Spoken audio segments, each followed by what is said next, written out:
Cool cats.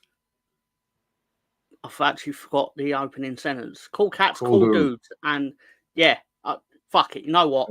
I've had enough of Leeds United this week. Hey everyone, how you doing? How you doing, Ben? I'm alright, mate. About the same as you, I think. Got a new cat, it's going divvy. So if you see me looking down, the cat's running around like a crazy blue-ass fly. Understood. Thank you for the clarification. Otherwise, I'd have been like, what's going on with Ben? What's Ben looking at? What's Ben doing? Anyway, it's a cat. I believe the cat's got a name. We were just... It's called Oreo. We do talk before the show, so like I already knew there was a cat. Of course.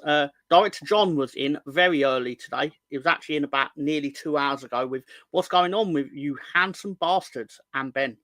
Thanks, John. I usually come off on the worst end of that kind of John line, but anyway. Russ Morgan is obviously paying homage to the man, or how, Director John, the words of Russ Morgan. And evening, we all love Leeds. Emery's not won for a while, so he's sorry, go on, Ben. What is it about teams that sort of breach the top six and then they can't sustain it?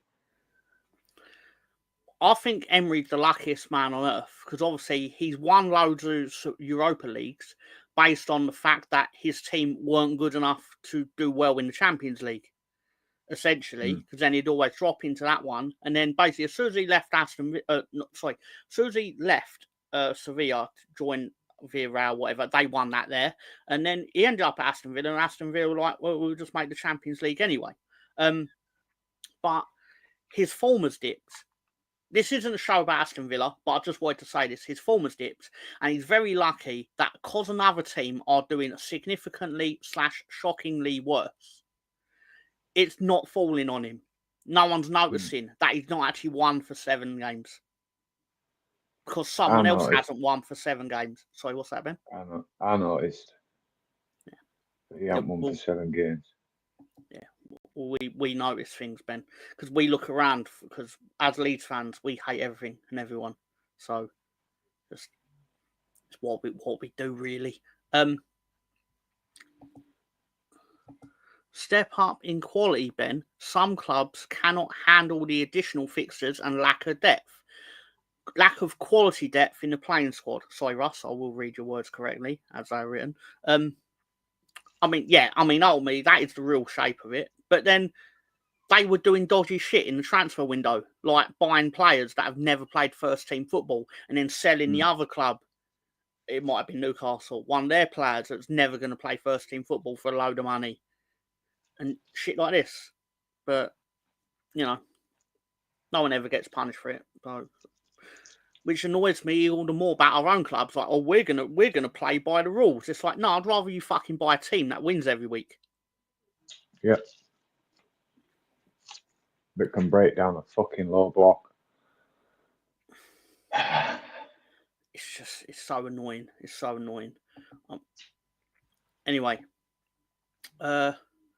see what we got on the docket tonight. Oh, we've got Ben gave me some new overlays. It was yesterday, I believe. But I was like, aha, that's very nice. I like that one. That's very nice. I mean, I didn't say that to him because people don't say things like that to each other. But ultimately, I was like, yeah, that's good. That's good.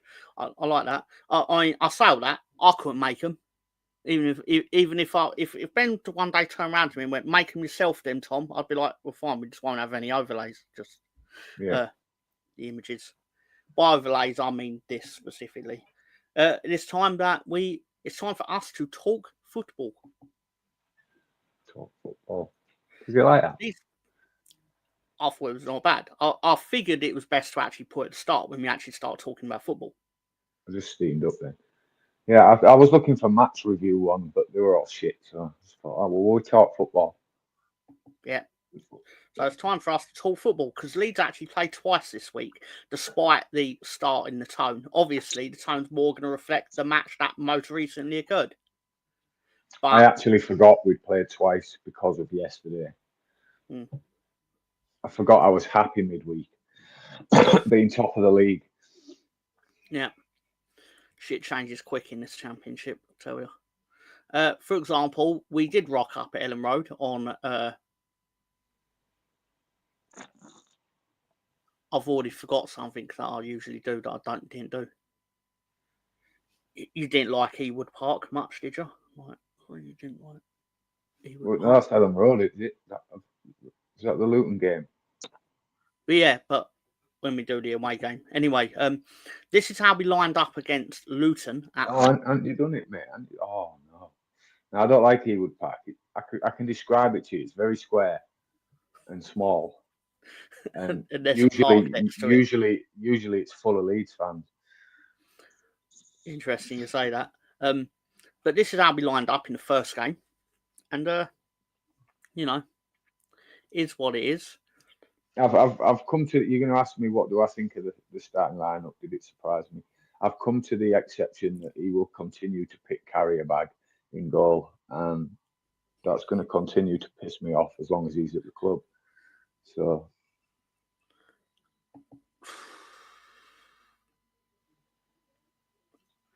Don't really much else I can say to that. I mean, this for a spoiler, this is a winning team, but the next one isn't.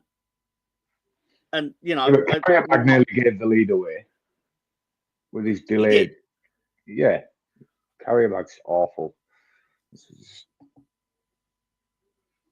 On weeks when we tend to end the week with a win, I'm much more forgiving as a person. I've been quite forgiving of a lot so far this season, but there's only so much of sitting here and saying, what was it? Oh, Leicester lose 10 games last season or whatever it is, and it's like, yeah, but we're edging quite close to that mark. We're probably not. It's probably like 3 defeats or something, but it feels like it. Yeah, but 2 weeks ago, 2.5 weeks ago, it was 1. Yeah, it's just it's a pattern, isn't it? I mean, I know we're on the home game here, but it's our away form pattern. We can't break the low block down, but we'll get to that. And yeah, I'm not in a forgiving mood anymore. I'm just gonna say it how it is. Hello to Rosie. How you doing? She was cheeky enough to say that I was on 6 different internet shows this week. It's not true, but probably watched you on them all. Well, that was what I was. I mean, I didn't say it, but in my head, the actual thing was, how would you fucking know if you weren't also on 6 YouTube shows? But anyway, how you doing? In all seriousness, how would you know if you weren't on 6 YouTube shows? Anyway, sorry, we got around in that circle all evening. But yeah, so I discovered that Victor Moses is alive. Yeah, that's the thing. That's the thing I noticed from their starting lineup, and it sort of put me at rest because I thought, well, if he's their best player, he's ancient, and he's nowhere near what he was. Chelsea won the Premier League because Conte played him at wing-back, and they were very good with him as wing-back. And I know 2017 is not quite 2024, let's say.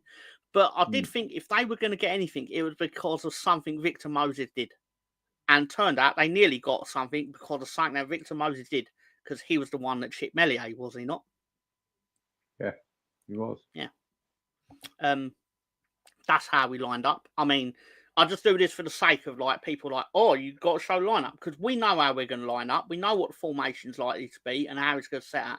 But still, it's a thing that happens. It's a thing I feel need to do. 6 was a guess. It's probably more you're lying. You're lying even in your jest. You're lying. But still. But even still, you'd have turned up for those 2. So I think you're stalking me around the internet. I'm just saying. Other than that, Russ Morgan is in with Evening again, Rosie, and Evening, Russ. Hope you're well. So these are things that are happening right now on We All Love Leeds. And that's how Luton lined up. They put him on the right this time. That's in reverse, I think. Yeah. But anyway. Two sweepers, a back 5.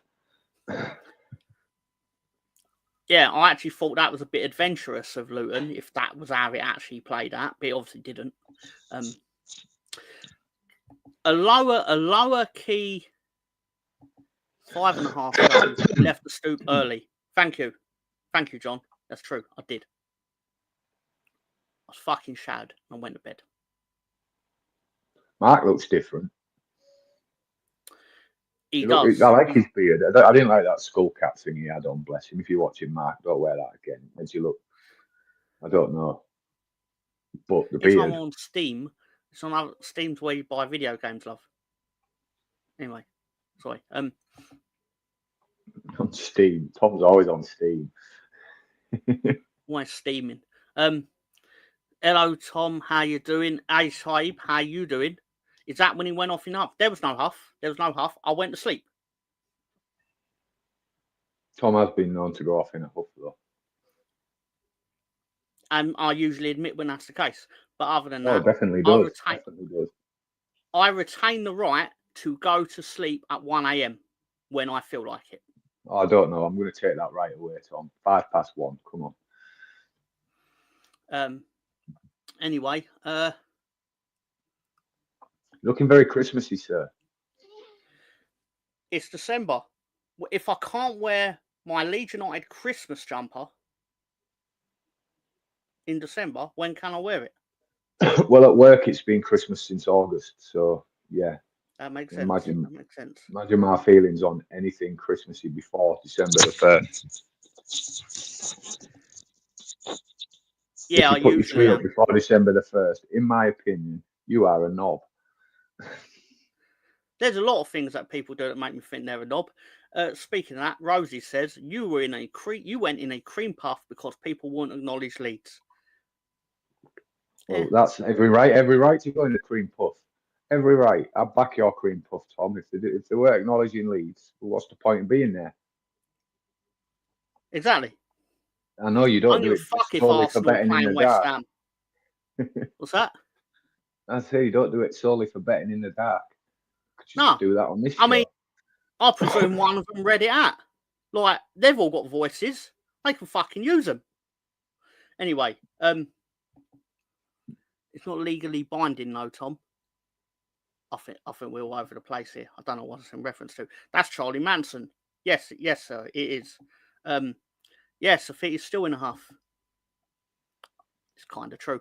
This December doesn't feel December-y. That's because it still feels like we're in fucking April. It's rained all year, literally. All year. Apart from that 2 weeks where I nearly died from heat exhaustion. That's not true. No, we didn't get them 2 weeks up here. It wasn't that hot. Year has flown by. Not under this Labour government, Chris. And true, Chris. Did it go by quicker under a Tory government? No. You will not turn this into a political cesspit. You will not. Go fuck yourselves. They're both parties full of fucking overpaid, fucking undereducated idiots. Right? It doesn't matter whether you're blue, red, whichever country you're in, right? They've all got different agendas to us. So it's us and them. And if you don't like it, there's the door. Right. And that being said, whatever side of the political divide you're on, I think we can all come together and agree that Leeds United fucking done Willie Nonto dirty with this mascot placement. At what point? I mean, they obviously found it was hilarious because you wouldn't do that otherwise, wouldn't you? But still. Agreed, Ben. Stefan's Tory alarm is ringing. And switch to a normal account. Oh, Director John's here. Director John's officially here. And Rosie. Yeah. But still, I think that's bullying. Who's the Manson imposter then? I have no idea who that guy is. Just. Have we been sending the check to the wrong John? Yes. Oh no. I don't know. He was mentioning earlier about getting overtime pay. I was like, well, I've been paying you on time. I've been paying the Manson guy. The Manson guy is scarier, even though. Well, that's why I was paying the Manson guy. But yeah, in all seriousness, Leeds did kick off against Luton. We do do the matches in order, even though we don't really want to do this match, despite the fact that we won it. But you know, I don't enjoy do the any of them. victories and stuff. We just talk nonsense. Sam Byram scored, and when he turned into Paolo Di Canio for 5 seconds of his life, that was lovely. To be fair, Do you know, right? For me, that was his best game in a Leeds shirt since he's come back. I thought he was rather sensible. Sorry, sir. It was his most attacking, and his left foot crossing wasn't actually that bad for once. See, I have a massive dislike for when he plays 2 right-footed players down the left, and that means you've got no overlap, underlap. It's just all underlap. So your natural crossing's shocking, as we found out the game before Luton. I loved his karate kick when he was like, "I'm going to Canio the fuck out of this ball." That he set up himself because he initially miskicked the ball. Lovely stuff. Lovely stuff. Right, okay, so Gary's here. Hello, hello. Hi, Gary. Hello, hello. Gary's got a special surprise for you all later. Wait, because he sent me, I got a message from him the other day where basically, blah, blah, blah. Tom, I've got something for your show. And I was like, that's lovely, Gary. And I'm quite happy with it in all seriousness. I don't know if you've seen it, Ben, but you won't hate it. You won't hate it. Rosie, have they done you dirty, Director John? We always do him dirty. Have they not all got 2 good feet? I think that should be the minimum to be a professional footballer. If you can't play with both feet, you shouldn't be getting paid.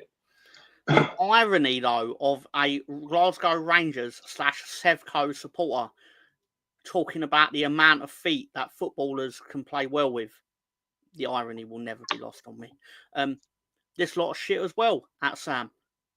And hello, sir. Hope you're well. They always do. Straight out of Lolo's book. Well, we did learn from the best. We did. But then the best weren't available, so we went to Lolo instead. If you start your YouTube career with Lolo, you're gonna learn a trick or 2 from the guy. Yeah. I hate your American football takes, Russ. What take is that? Oh, look, here it is, Gary. Ron Simmons doesn't breathe. He holds air hostage. I wasn't impressed. Thanksgiving, I put the NFL on Sky Sports. Paul And Merson.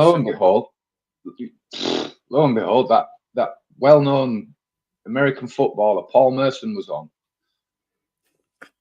So my favourite bit of it, do you know when they actually asked him for some American football insight, and he immediately started comparing things to when he was defending in football? It's like, mate, you was an attacking midfielder. Yeah. You don't know about defending. I mean, I'm sure he does, but for the purpose of this, defending in football is it's so much the same. Yeah. I mean, the real reason he was there is because they had a giant turkey, Ben, and he wanted food. Like, I'm totally fine with it. They let him cut it and everything. Every year they have a massive turkey on Sky Sports. When I was making the slides yesterday, I was contemplating putting a lot more commentators on the dipshit slide, but there was too many.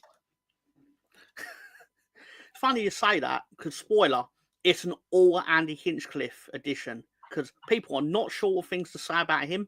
Don Goodman has disappeared into the wind on Twitter.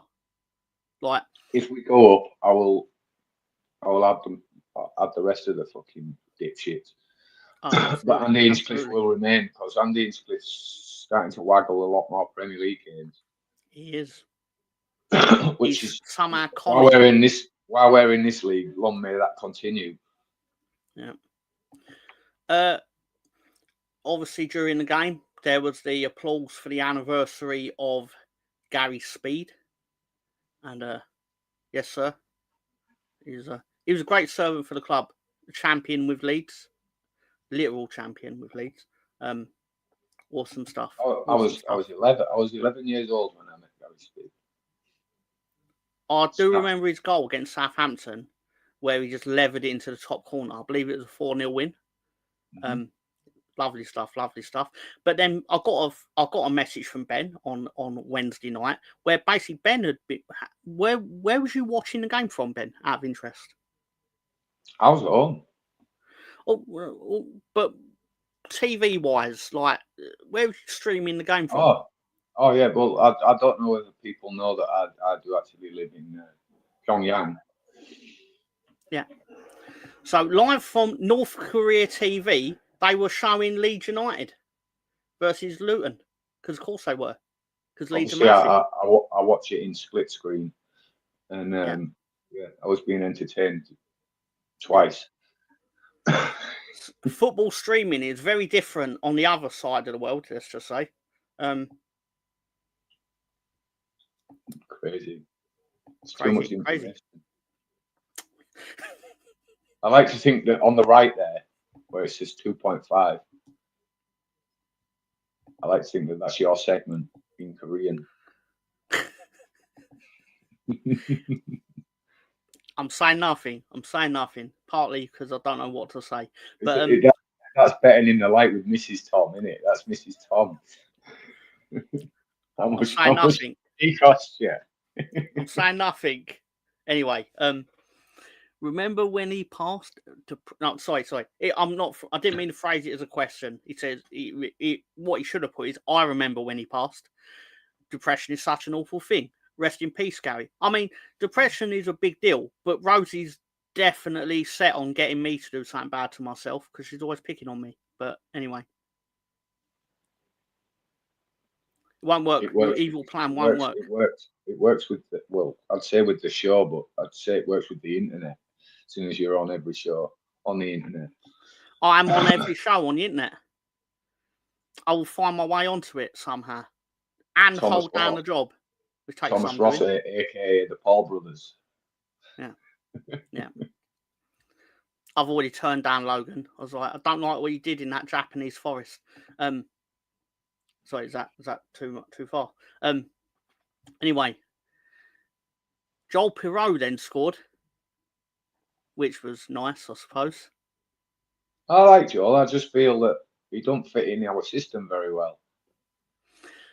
I find it interesting that after he scores a goal, everyone becomes like, he's the greatest striker ever for Leeds, kind of thing. And I may be exaggerating that. But then as soon as he goes a game where he doesn't score, the whole world turns in on him. The same people that were like, you're the man, Joel, you're the man. And it's like, we need to go out and buy a striker in January. It's like, I feel whether he's scoring or not, we need a striker. I'm sorry if you disagree, anybody, but I'm really not sold on Mateo Joseph being the next best thing. Not at all. They all go, oh, it's off the ball work. Well, Bamford did a lot of off the ball work, and look how you all turned on him. It's almost like Leeds United fans are not loyal to Leeds United players. As soon as something goes wrong. Disloyally, I'm just not as up his ass as everybody else is. No, but this is what I'm saying. Everyone, it's funny, when a youth team player even sniffs out the horizon, basically, we were going to get promoted last year if we played Mateo Joseph, which is obviously not true. Yeah, otherwise he would have been playing.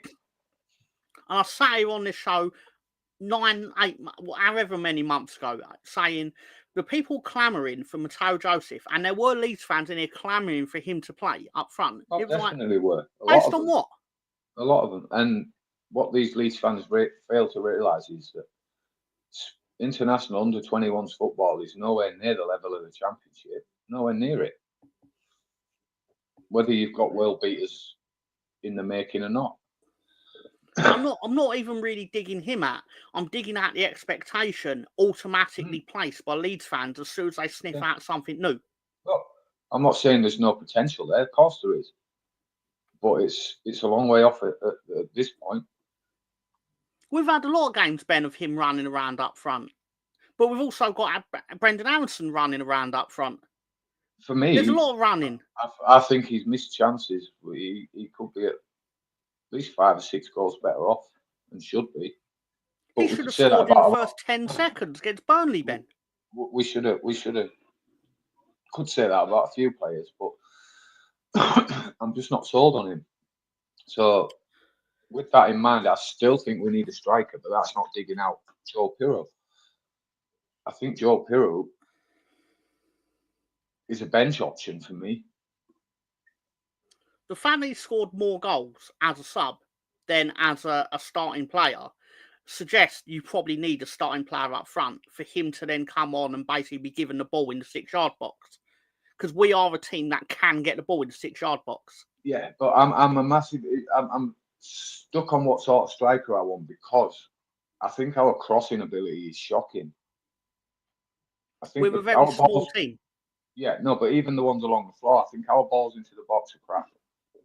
I think when they should be played in front, they're played behind, and vice versa, or they genuinely hit the first, second man.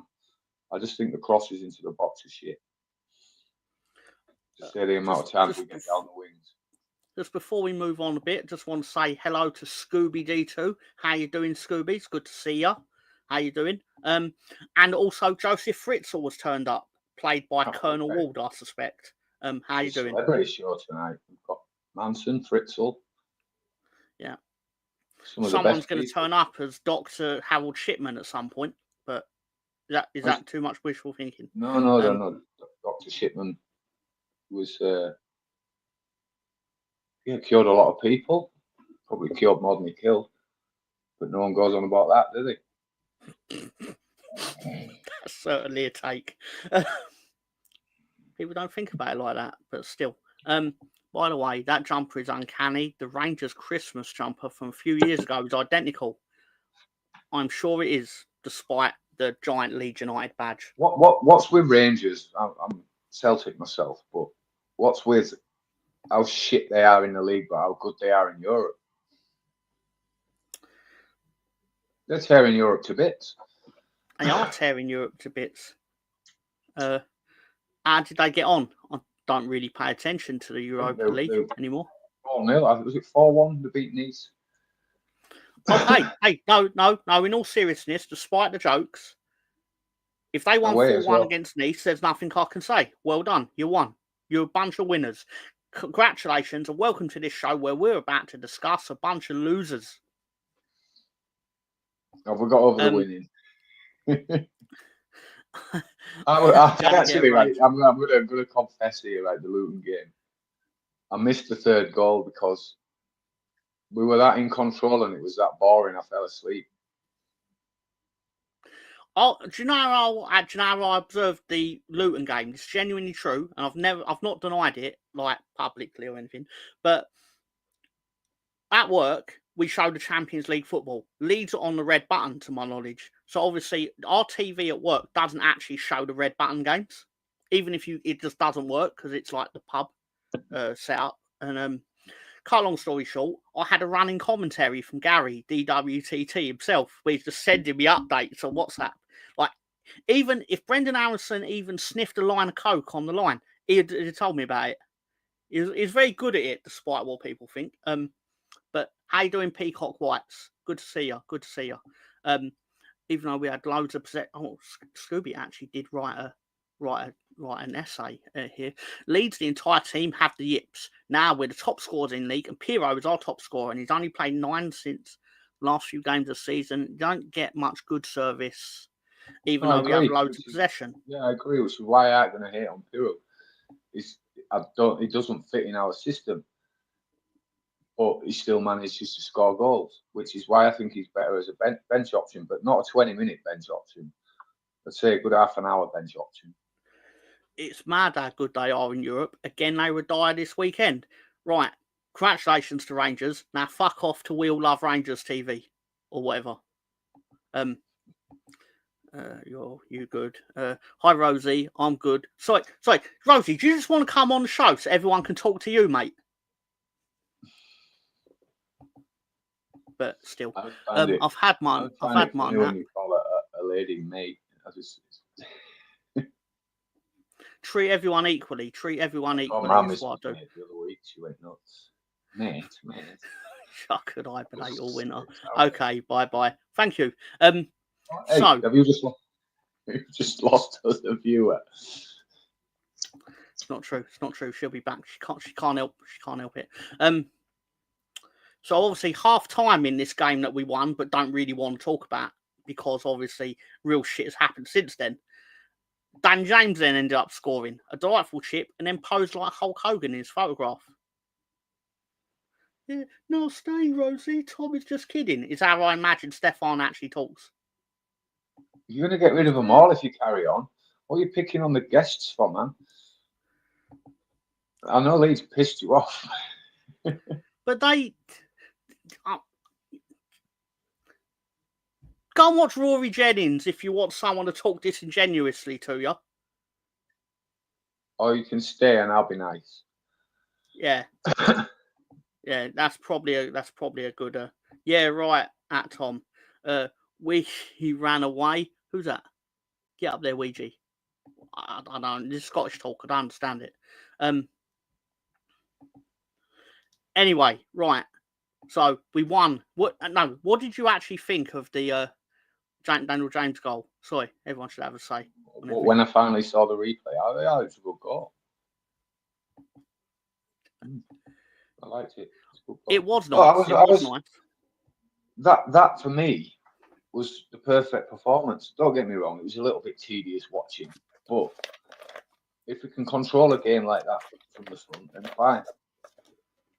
As long as we're still trying to score during that period, I don't mind, which we were. So it's when we get into them forward positions and then it comes straight back just to keep the ball. That's when it pisses me off. But that was the perfect performance for me, Ruben. I think you're right, Ben. Sorry, I'm in two places at once because I've learned what Ouija means, as in Glaswegian. Thank you for that. You are right, simply because that was a Leeds performance where Leeds played well and won comfortably. Comfortably. And you know what? I liked it when we won 2-0 with games like that. I liked it when we won 3-0 with games like that. And I do not like when Leeds fans sit there and go, it's your job to entertain me. No, it's your job to support the fucking team. Because you're fucking paying your money to go and see this fucking team, and then you're fucking sitting there with your fingers up your ass and your thumbs up your ass, and you're splitting yourself. Sorry, I didn't really mean to go that far. But the fact of the matter is, they will entertain us if they feel like we are supporting them. And I don't think the Leeds fans do that. When I went to Elland Road, I did not shut my fucking mouth. And I know they can't hear me. But and it was quiet last time we went. But for all those who are not in the know, this is a rant at a certain internet celebrity that is probably the ringleader of this. It's just bollocks, isn't it? Yeah, Leeds fans at home are shit. They are. I'm Leeds sorry. Leeds fans at home are the fucking worst. The shit. But you will never see a more self-important group of people that sit there and go, we're the best fans in the world. No, everyone just fucking laughs at us. And they're laughing at you. Not you, Ben. I mean, because you sit there going, you're the sort of people who fucking turn up on internet sites and then go, like the voting, like who was the biggest supported club this weekend? Well, Leeds would have took more. It's like the Leeds away fans are fucking great. I get that. You can actually hear them. The one thing that I do agree with, what's good about the away ticketing system is with the same people going all the time. They are the same people that collectively make the atmosphere good, you know. And when it comes to the home game, you've got a portion of them in the Kop, portion of the older lot in the South Stand, and it splits it up, and there's just no atmosphere. And then you've just got a bunch of, what the fuck are you in the middle? Sat there nervous, and to think that edginess and nerviness and any atmosphere from the fans reflects straight onto the pitch. Yep. Then they'll go, oh, why are they only passing it around? Why are they making mistakes? It's like, yeah, because you're acting like they're going to make mistakes and you're going to pounce on it. But if they don't make mistakes, you're just going to be fucking silent. It's fucking embarrassing. It's fucking disgusting. They should all go fuck themselves. What was embarrassing, though, was I watched the Luton match vlog and there was about 6 of them singing. That was, yeah. Those 6 people deserve respect for making an effort, though. Yeah, but he was wired off his nut, mate. I even commented to him that was his cheap shit and London Coke any good? But the thing is, you're right here, Scooby. But Leeds fans will act like this doesn't happen at Ellen Road. Like they'll act like it's not already happened, but it has.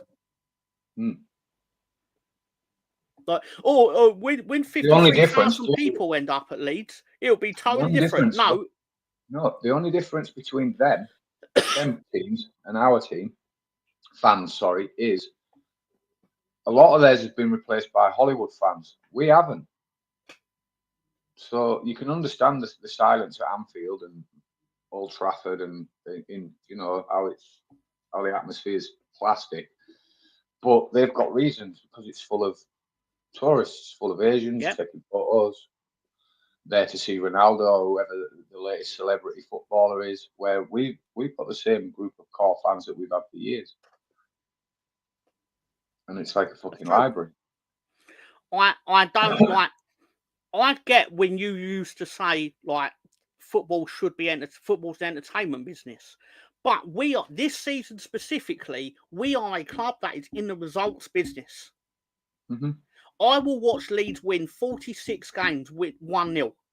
I mean, it's impossible now, but the point, you get the point, hopefully, is that I just want to win football matches. I don't care how. I don't care if it's a pretty watch. Ideally, it is a pretty watch. Most of the time, we have the ball a lot. So, us having the ball a lot is a lot more entertaining than watching Liverpool have the ball a lot. Yeah, I got to think, is it because of the football we're playing? And it's not, because we went to the game under Bielsa, and that was the flattest atmosphere I've ever witnessed at Ellen Road. That was So it's got nothing to do with who's in charge and what football we're playing. It's to do with if we are 2-0 up, right, and battering a goal, then that crowd's quiet. I just think a lot of Leeds fans need to have a look at themselves in the mirror. And I know that sounds like I'm lecturing people, but I just want my football team to be exciting because the crowd are enjoying it and they're reacting to the football team, and it being like a symbiotic relationship. But it's a one-way thing, and then because it doesn't go how they like it for a one weekend, the fucking doom is in. Now the doom is in. 1 minute though. Don't for 1 minute be fooled by Sky's atmosphere, because LUTV stream started late on my Fire Stick, and I had to watch Sky for 20 minutes. And Sky had this fake noise. It was awful. It was an annoying, drony crowd noise. And as soon as I put LUTV on, that noise was gone, and it was the proper atmosphere. So Sky do something to us.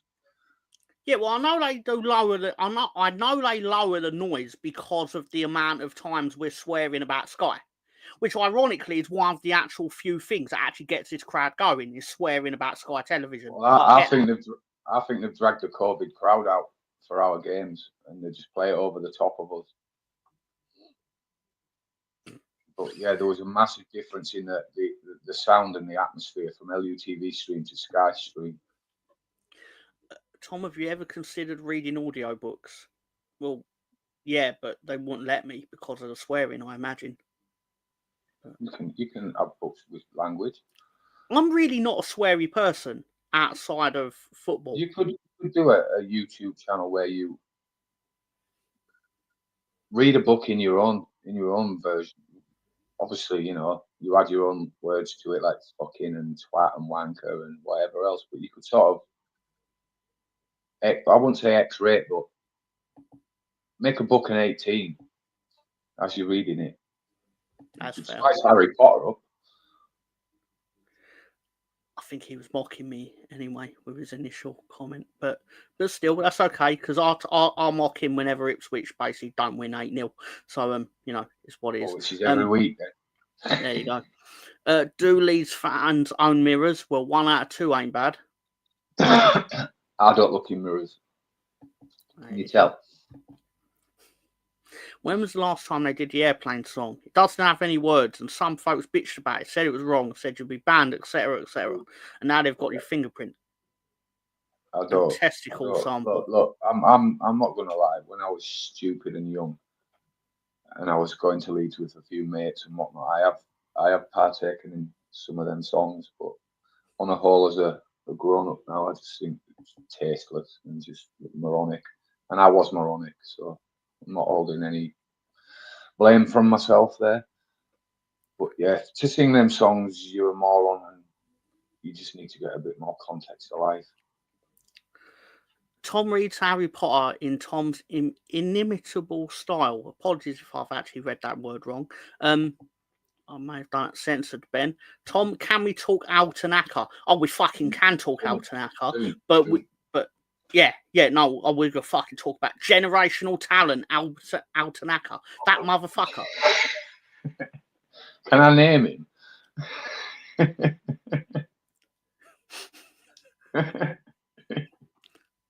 Let me name him. Oh, generational talent, Altanaka is class. And no, I'm not mad. No, this is fucking Dan Moylan's fault because he has talked this man up. He has talked this man up so much to the point that when he doesn't do anything well, I sit there thinking, and I don't want to think this about my own players, but I'm like, Dan Moylan gets the Rex every time he does anything. Here's how I look at Dan Moylan's talked him up, right? The fact that he cost 3 million, right?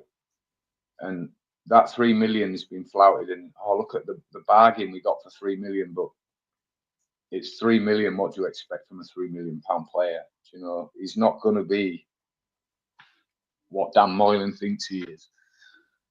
Look, he's a good player. He's a good player, but he's inevitably he's a championship player. He's been very good for Leeds United in 17 matches. Yeah, I'm not knocking it, but he's gonna cock up, and as you'll find out a bit later on, I was left with no option. He earned himself a prize this week, and he did. People that actually watch this show more than one time in their life fucking know what that prize is.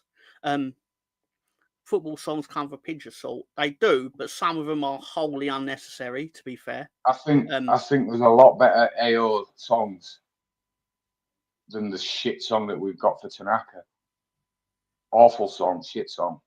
It's that Shogun Tanaka one.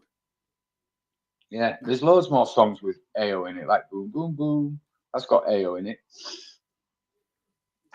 That's far better.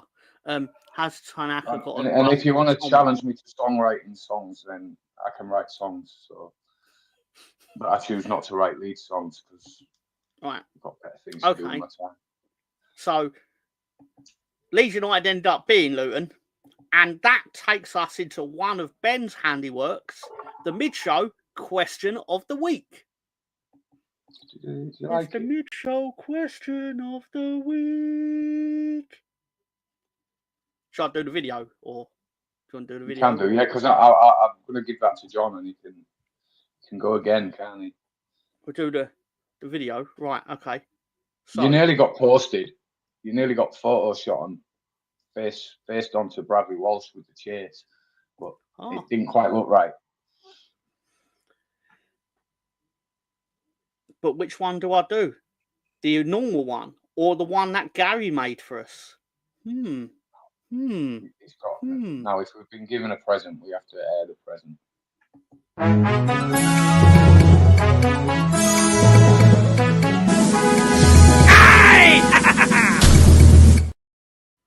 Question of the week. I like it. Well done to Gary.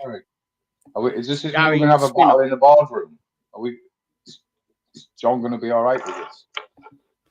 I believe John actually uploaded a copy of it because I didn't, and then I uploaded the copy that Gary sent me, and it turns out we had two of them. So I was like, "Oh, don't tell John how much we paid Gary."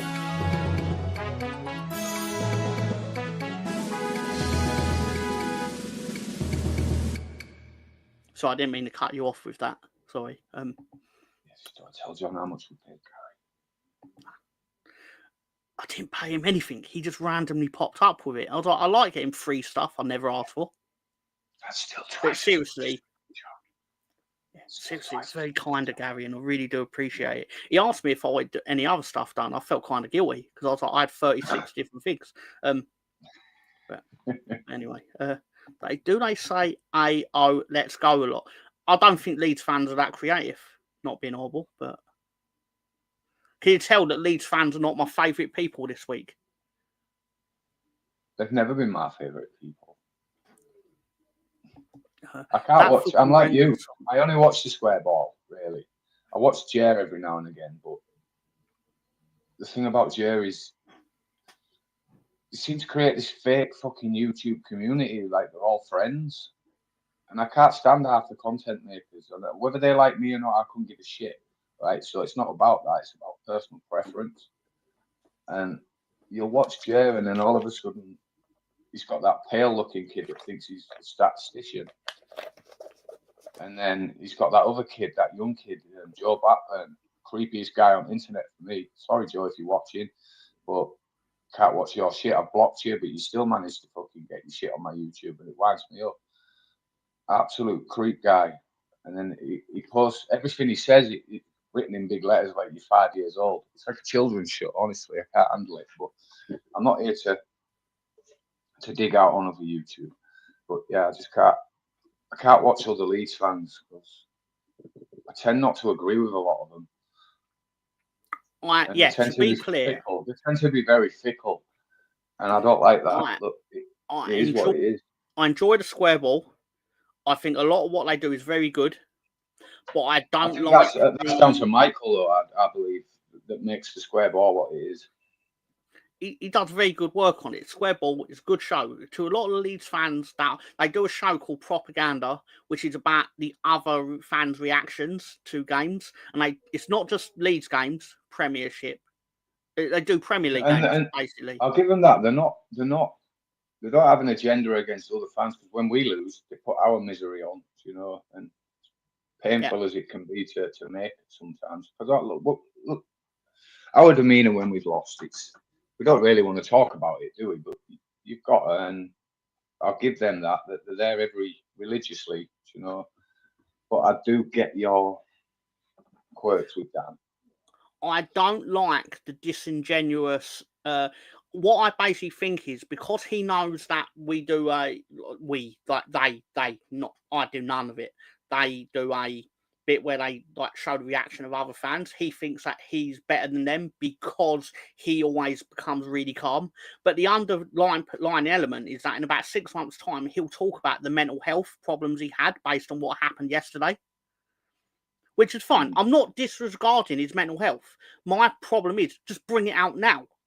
Like, if it's made you feel shit and awful, I'm sorry that happened. But obviously, just say that. Just be honest about it now. My argument to that is, if that's your trigger, then take your trigger away. Go find something else to watch. But it's become his job. But no, I don't think what I'm saying is inherently unfair. Like, I'm not saying I'm not. I don't mind. I don't mind Dan. Right. So sometimes he annoys me, but genuinely, he puts. It's a good camaraderie with Michael, and it makes the show work. They do have a good, Sometimes I think he's a bit pretentious. I think he's a nice guy, but I do think he gets a bit arrogant and above his station as to our fortunes. Basically, if we don't lose for 5 games, he sits there and goes, it all feels a bit normal. And that's one that winds me up, because I feel like it sets us up for a big fall. I think he's guilty, along with a few others, of hyping us up in this league and how good our squad is. And it's not. It's not as great as. I mean, don't get me wrong. It's the best squad in the league, but it's not hands down. As you're finding out, then they are elite championship level players at best, with a couple of lower Premier League players in.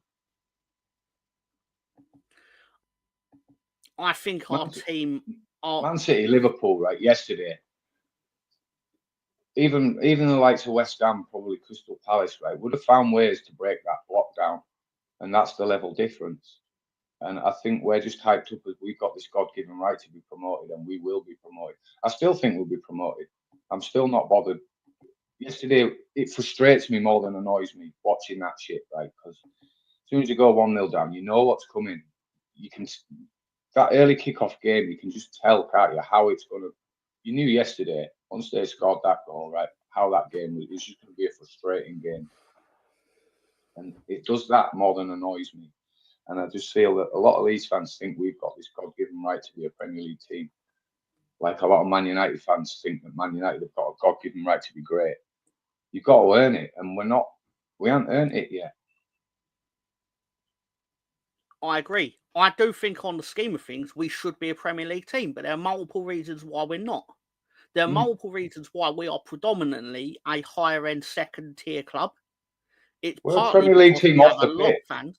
Sorry? Off the pitch, we're a Premier League team. But the most important part is on the pitch. This is what winds me up about it, because we can sit here and go, we have loads of fans, they buy loads of merchandise. I'm like, so why do you spend all that money to sit on your hands and act like you don't want to be there to support the team? That's what winds me up, Ben. I get angry as well because I live so far away from Leeds. It takes me 4 hours to go and watch Leeds United. 4 hours there, 4 hours back.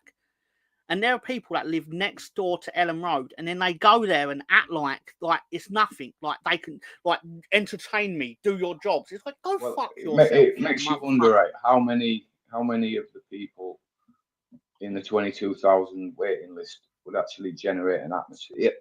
Excuse. Way better than what there is. And I do believe that it's down to the age, I feel, of a lot of Leeds fans, and I feel a lot of Leeds fans are sort of my age, older, that go to games where they're past that period of exuberance and youthful singing and whatnot, and you'll get maybe a chorus out of them after we score a goal and marching on together, and then that's it. Whereas I think it's more of a party atmosphere away from home, as you've seen when we're 7-0 down at Man City, you know.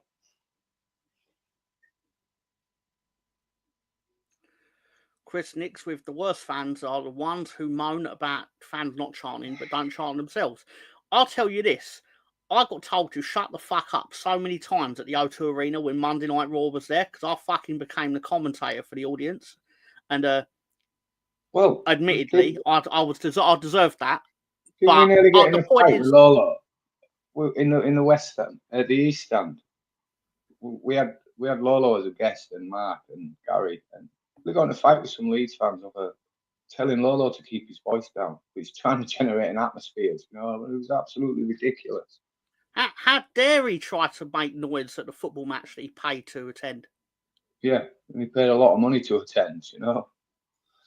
Tom will be very happy to know that Bodo Glimt became Norwegian Premier League champions today. Well, that doesn't surprise me at all, Sam, because they're two teams, Bodo and Glimt. Sorry, no, I've seen that joke loads. When Liverpool lose to them, when Man United beat them, it's like, oh, they did well to beat two teams, blah, blah, blah. But a lot of things about mental health. I have no problem talking about my mental health. It's not very great. But the fact of the matter is, I feel like this helps me personally by getting I'm sure Dan Moylan will say the same. I'm not against Dan Moylan because he then says about his mental health, about something that happened 8 months ago. It's just say it now. Like, if you're upset at a Leeds United result, you are well within your rights to say you're upset. It's not on you to sit there and go, everything's fine, which I have been known to do. Because in my opinion, when Leeds United lose to Burnley in September, when there's 8 months of the season left, it is fine. But when Leeds then lose again and then again, and you're like, how many more of these can we actually afford to take in this league? Because it's as to be fair, this is a Dan Moylan comment. To be fair to him, it is the draws that kill you. If you lose a game and then win the next game, you are better off than drawing twice in the Championship. Sunderland, ask Sunderland how they feel. I had a lovely wheels falling off the bus in picture. I'll say hello to Mr. John Ireland. I believe it is Ben's father. Hello, sir. Where's my friend Haynes card, Ben? Marching on together, all leagues, are we? I wasn't conceived normally. I was constructed. Fair point. It's on the side there. I'm looking at it. Bozo Gimp. Yeah, makes sense. Easy to win when you have 22 players on. Yeah. Russ got what I was putting down. We have got make sure we're smashing a like and subbing. Yes, I know Tom is difficult and whingy, but do it for Ben's sake.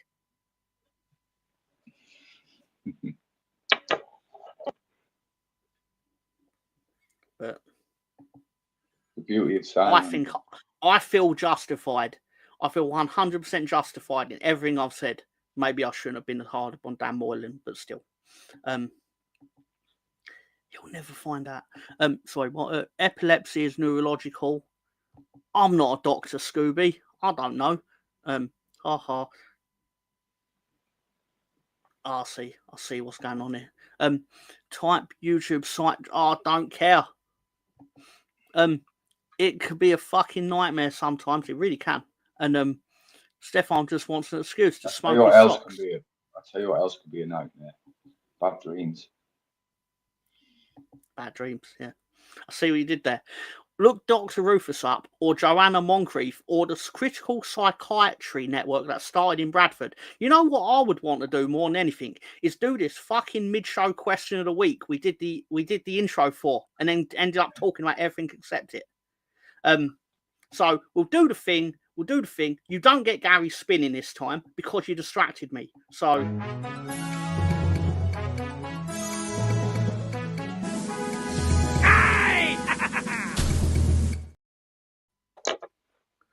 Mid-show question of the week.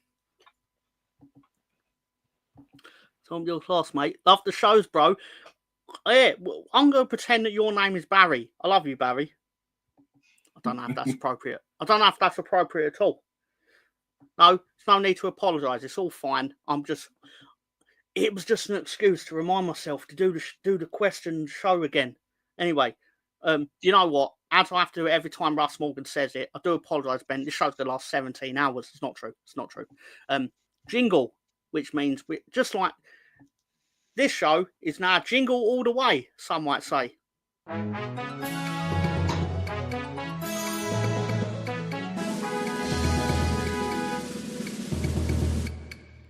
I hate myself sometimes. I can't help myself. What's going on here? Robbo? Of course it's Rob. Hi, BX. When did BX creep in here?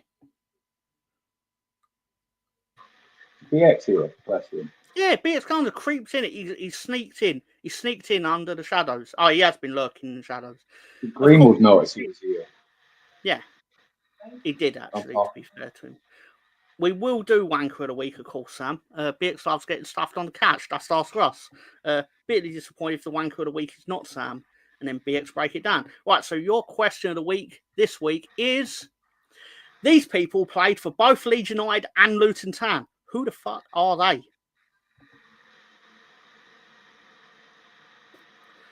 I'm going to enjoy this delicious, delicious carbonated beverage while you all clearly Google the names. Vince Hilaire. Correct. Yes, I like the awkward ones. I do.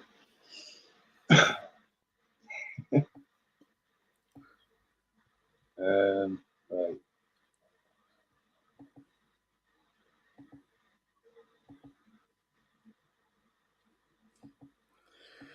Chris Nix, you are correct. It is Andros Townsend. He did play for Leeds on loan, despite... I don't remember it either, but it's true. I think it's about 5 games or something like that. Enoch Shawunomi, Shawumni. Yes, correct. Fuck, it's correct. Big Anus. Yes, that's right. Stefan, he did also play for Leeds and Luton. Peter Sellers, probably correct. Rob Hulse. Yeah, we'll say Rob Hulse, but I don't believe it is. No, actually, I know it's not. No. No. I'll tell you, I believe it was a Warnock signing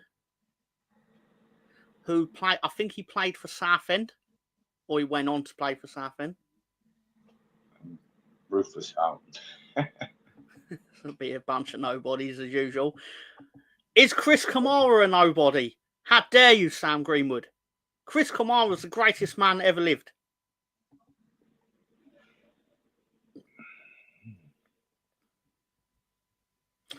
Congratulations, Kiernan. Welcome to the show. Ben Alnwick is actually the name, I believe, but it's close enough. Fuck it, it's close enough. Bristol City fan. Welcome. Yeah. No, met him through Brownie's show, I believe. Cool. Who's saying that? We haven't seen from him in a while. You played in defence. Joseph Fritzl. Yeah, fuck it. It's Joseph Fritzl. Bit by a snake or something. That could be true. All stalwarts for Leeds. This is quite a difficult one. It's not Chris junior Kamara, football. It's really not. Rose's favourite midfielder was Cocknob. I'm not saying anything by that. That's just repeating what Sam Greenwood said. And on the right wing, it's Nob. Two different knobs. Calvin Klein is probably correct as well, because why wouldn't it be? Why am I So thinking how many have we actually got? Because you've got none of the defenders. You have three of the midfielders. You have one striker. And the keeper. Yeah. Right, you have, yeah. Aidan Thomas. Nope. I'll give you Andy a clue. Tom. He was at Leeds for about 4 years, and he went on loan to Luton as part of it within that 4 years. Who's this? He's a defender who played for Leeds and was shit every time he played for us, but he was amazing every time he went out on loan. Pascal Struijk. No.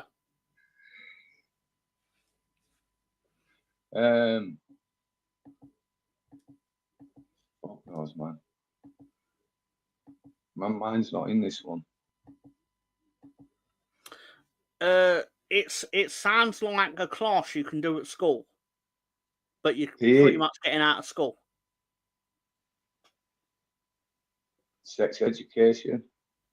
Nope. PE. Nope. I like PE. Yeah, but what's another class you can do in school? Which one is this? PS or CD? CD. Or JS? CD. Oh, yeah. Craft design and technology. With part of CD. CD. I don't know. Yeah, correct. It's Cody Drama. Oh, yeah. Drama, yeah. Then he come from Videoton. Missing link. Defenders, PS5, CD, HD20, HD20. Yeah. So, you know what? What point? Yeah. I don't actually think you're going to get the rest, to be fair, between you. Because I'll give you all an extra minute and then we'll move on. We'll move on to where we actually get angry about Leeds.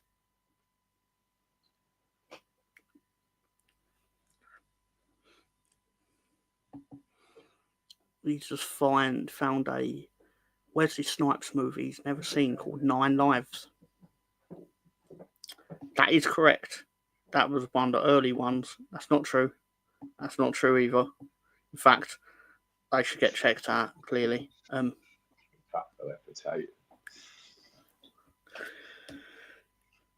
give you 60 seconds and then we'll move on. I know I've already said that part, but anyway. What am I missing here then? So I'm missing MS. RH. You are missing RH. The two defenders either side of Cody Drama. And two of the midfielders, I believe. MS. He's turned up quite a lot on this recently. Actually, no, you ain't missing MS anymore because Matthew Spring is correct. So it's PN, is it? Yes. He joined Leeds from Luton and then went back to Luton. Is it Norton? Nope. Newton? No, they mock him all the time for it on the square ball. It's not Charlie Sheen's real name. Well, not real name, is it? His real name's Charlie. Don't know why I said that. It's Ryan Hall. He's a big bloke, Ryan Hall. Ryan Hall. Yeah. Good rugby player. That's true. That is true. Also for Leeds Rhinos, was it not? Correct.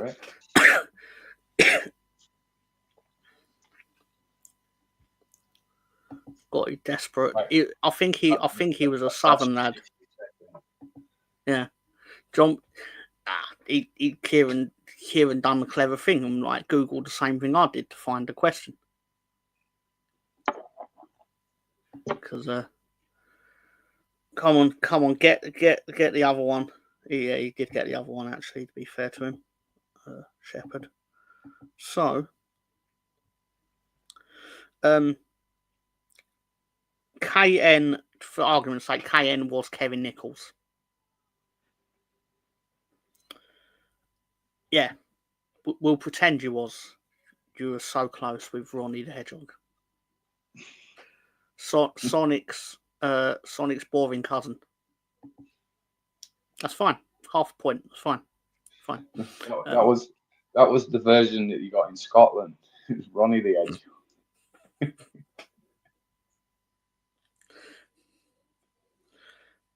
Surprising it's not Meffy. Anyway, yeah, so that was the question of the week.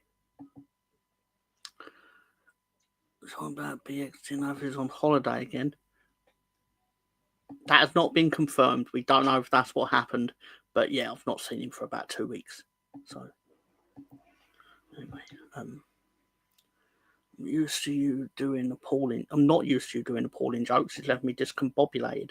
But yeah, so. Well, yeah, you know, these were the stats for the game that actually we won. So, and yeah, so I'm surprised Luton got 7 shots off, to be fair, to their credit. Because most teams don't get 7. But anyway. These were actually the scores for that midweek game, or midweek round. I'm sick of Sheffield United. Ronnie Hedgehog was a bit of a prick. Someone got something for you. We sec. No, thank you. Yeah. Awesome. Can't wait. So all the Hedgehog jokes and yeah. So what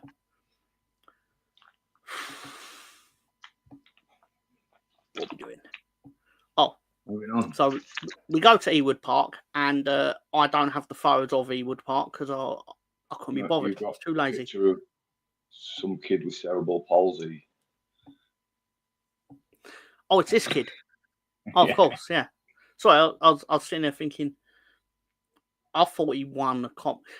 I mean, we're about to mock him, but he is the winner of this. So ultimately, he gets the last laugh before we had the first laugh. Ultimately, anyway. So I don't know who this man is.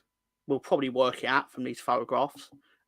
This is their lineup. I think it's Beck. It's Beck, I think. But they got 3 points. Is he the winner? Because inevitably, what are them 3 points going to do overall in their season?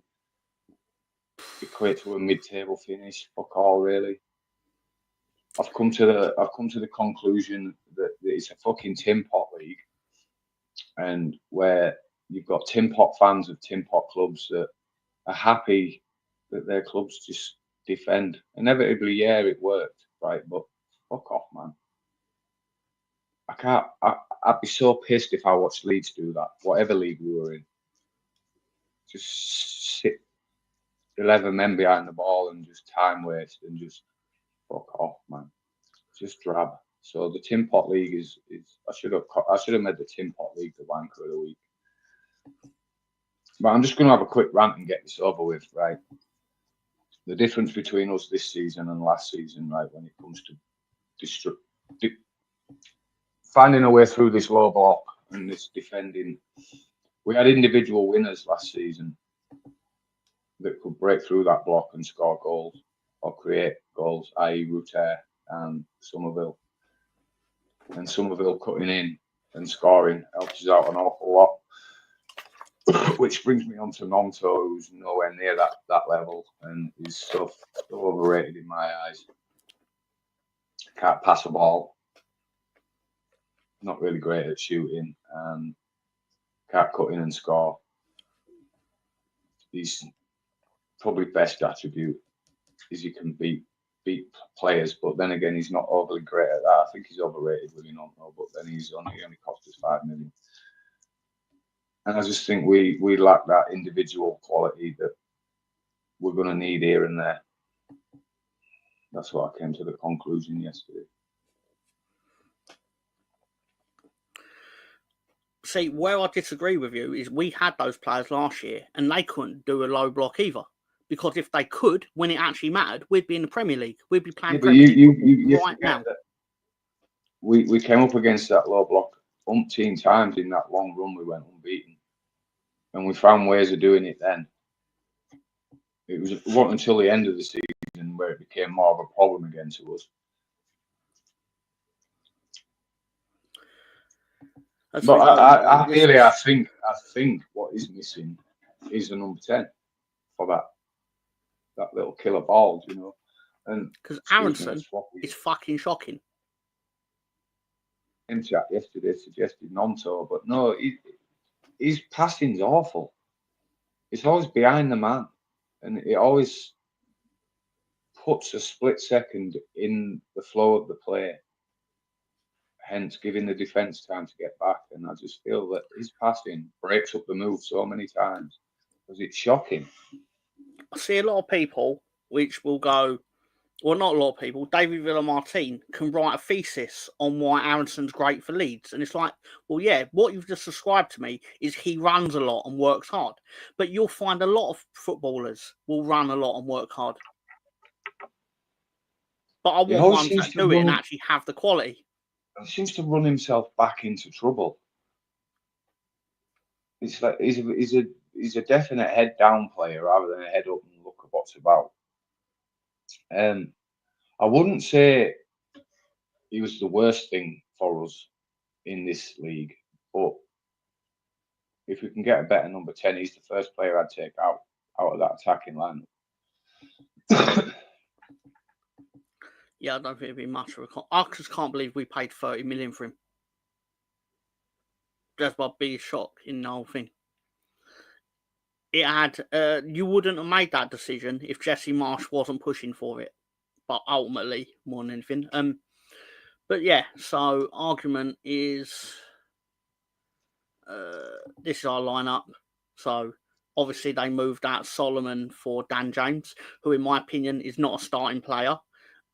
No, he is, but I think he's best used not as a starting player because all of his best stuff comes from bringing him on and then having him run at the tired old grizzled bastards. I find that he's not the person you want to be starting with away from home because there's no space for him to run into. The guy's not fast with the ball at his feet. He's fast chasing the ball. And there was no opportunity for that yesterday. Do you know? People are going to say, Ben, they'll be wrong, but they're going to say, oh, but he played really well at Swansea. It's like, yeah, but there was one defining characteristic of that Swansea game, in hindsight, was they played like they didn't give a shit who we were. Like, they were going to attack us. They defended on our 6-yard line. Yes. They have no respect for the low block. In fact, they're the complete opposite. They are like, we are going to defend by basically having our players on the halfway line and you can pump the ball as much over it and we'll have to try and outscore you. But the fact of the matter is they couldn't and they didn't. But it just could have easily gone wrong for us. But at the same time, every other team we go to are going to go, we're going to pack our 6-yard box rather than the halfway line. But is what it is ultimately. But I'm just wasn't great. You know what? We had this thing like this is how they lined up. Like Todd Cantwell, when I looked at it and saw Todd Cantwell on Wednesday, because he scored on Wednesday at Middlesbrough for Blackburn, it got disallowed. But I thought he's going to fucking score on Saturday because he's playing against Daniel Farke, who binned him off to Rangers. Imagine being sent to Rangers when you want to be in the Premier League, because he obviously thought he was good enough to get a move to a top half Premier League club. And Daniel Farke went, nah. I know what's happened here is you picked us to draw at Millwall and I picked us to draw at Blackburn. And we've been punished for doubting them. That's true. That's true. TikTok Todd. He was. This is seriously. This is true. He was massively hyped at Norwich, and clearly he bought into the hype. Daniel Farke has none of that shit. Let's ask Rosie. What do you think of Todd Cantwell? Yeah. How was Todd Cantwell when he was at Rangers? Was he part of your title-winning side the one year that you won it? No, he wasn't. No. Oh, okay. He was there last season. Last season he was there. So obviously, his moving, he got tough. Daniel Farke, ostensibly, Daniel Farke went to him, "You're going to the Premier League, mate." And he went, "Yes, finally." And then he found out when he was in fucking Glasgow that the joke was on him. But still, saw him play for Norwich.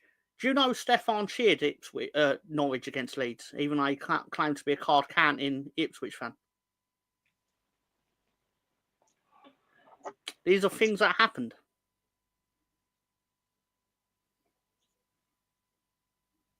Too arrogant. Yeah, he comes across as he fancies himself. He just looks like a scruffy little homeless twat. Fair do. Get him chinned. I've just got a dislike for like girls' hair on men. I don't care if that's not woke. It's just long hair on men just don't go right. I get the sense with him it's similar to what it's kind of similar to what Rosie is saying here.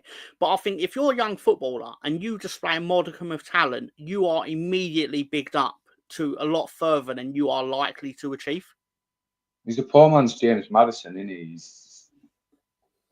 He's another one of them snibbly little cookies. He was the best player by a mile at Rangers. Who are their other players out of interest? But no, I can see your spliff is as big as mine. That's not PG. I was a wee lassie, Sam. My dad's time for watching football.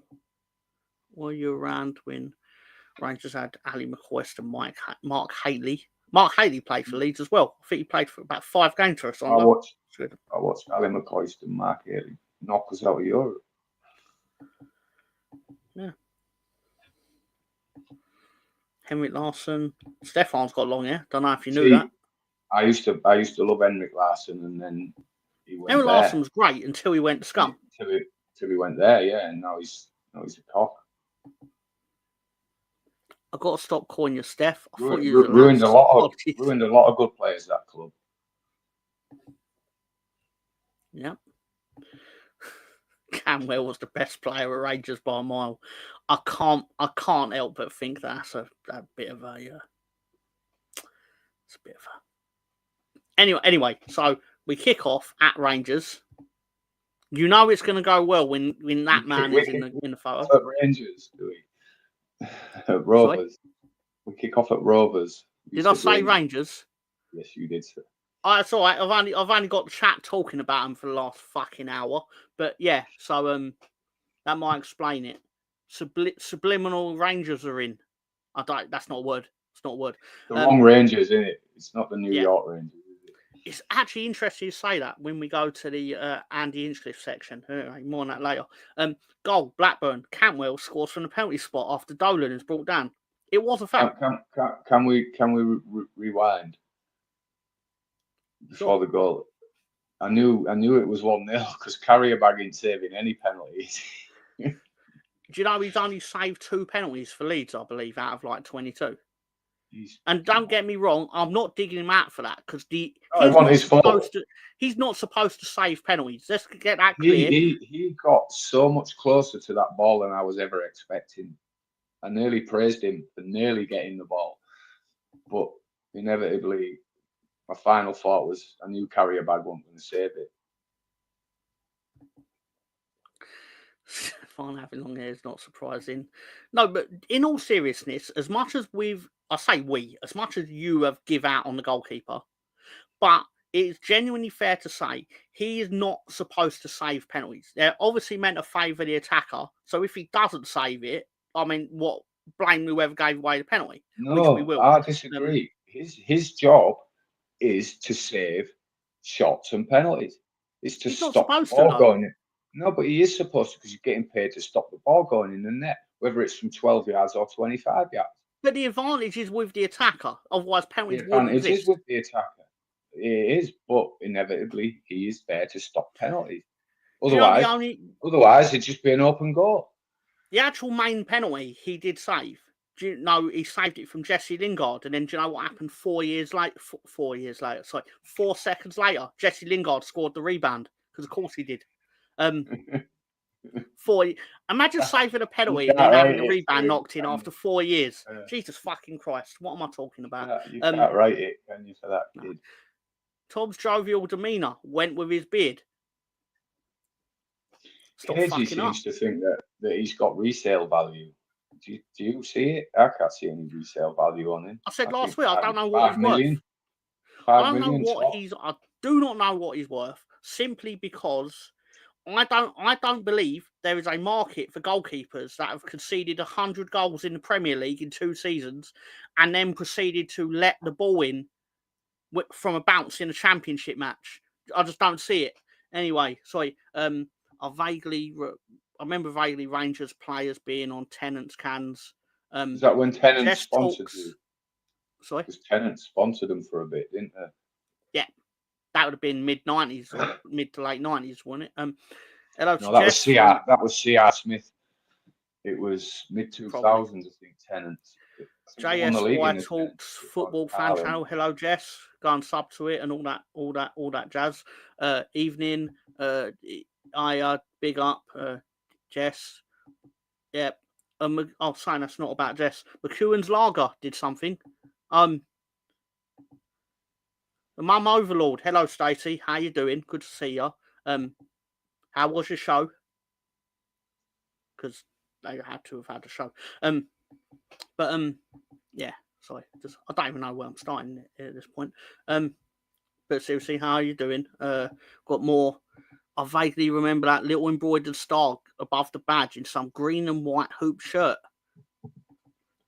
If I sound low, so I'm gonna wrap this game up. Yeah, we were shit again away from home, early kick-off, whichever one of those you want to make an excuse for. I just make the excuse that we were shit, and let's move on to the next game. Well, half-time was at 1-0, and you know what? We can do this really, really quickly. Do you all know what happened in the second half? Apart from us getting disallowed goal, rightly disallowed, go fuck yourself, Leeds United. You lost 1-0. Yeah. And we'll see where we're at. We'll see where we're at, right? But how many we can put past Oxford midweek, next week? Sorry. Everyone's saying, "Hey Jess, Stacey, sorry, I did our green and white hoop shirt." Ben did send me a message, as he's prone to do, basically going, "This is my assessment on Leeds United's performance today."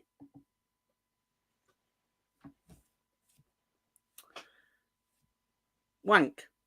A phrase or term used to describe a situation that is displeasing. For example, your boss asks you to work and you feel this is an incredibly unfair request. That's wank. You turn up to Blackburn Rovers on Saturday morning in a game that's not being televised, but I still have to get up earlier than you usually would for a 3 o'clock kickoff because of a police request, I imagine, and you turn up without Daniel James on the subs bench because you don't want him to punish their tired team. In fact, you just want him to lose the ball at every opportunity from the starting position. And yeah, I think that was our big mistake of the afternoon. Well, I nearly missed the game because I thought it was a 3 o'clock kickoff, and then it went from a text from the group from my dad, and then I realised that we were playing. So we was actually 7 minutes in when they scored to me because I missed 15 minutes. So. Have a good night, Peacock Whites. Good to see you. Thanks for stopping by. Awesome stuff. He had a good performance tonight. He did well. Are Leeds kits available in the long sleeve? I don't think they do that anymore, do they? I don't know. I've not seen it. I used to have the Strongbow kit, the away one, the blue one. You know, I feel it's the third kit. Yeah. That was long. Mainly blue, bit of yellow on it. I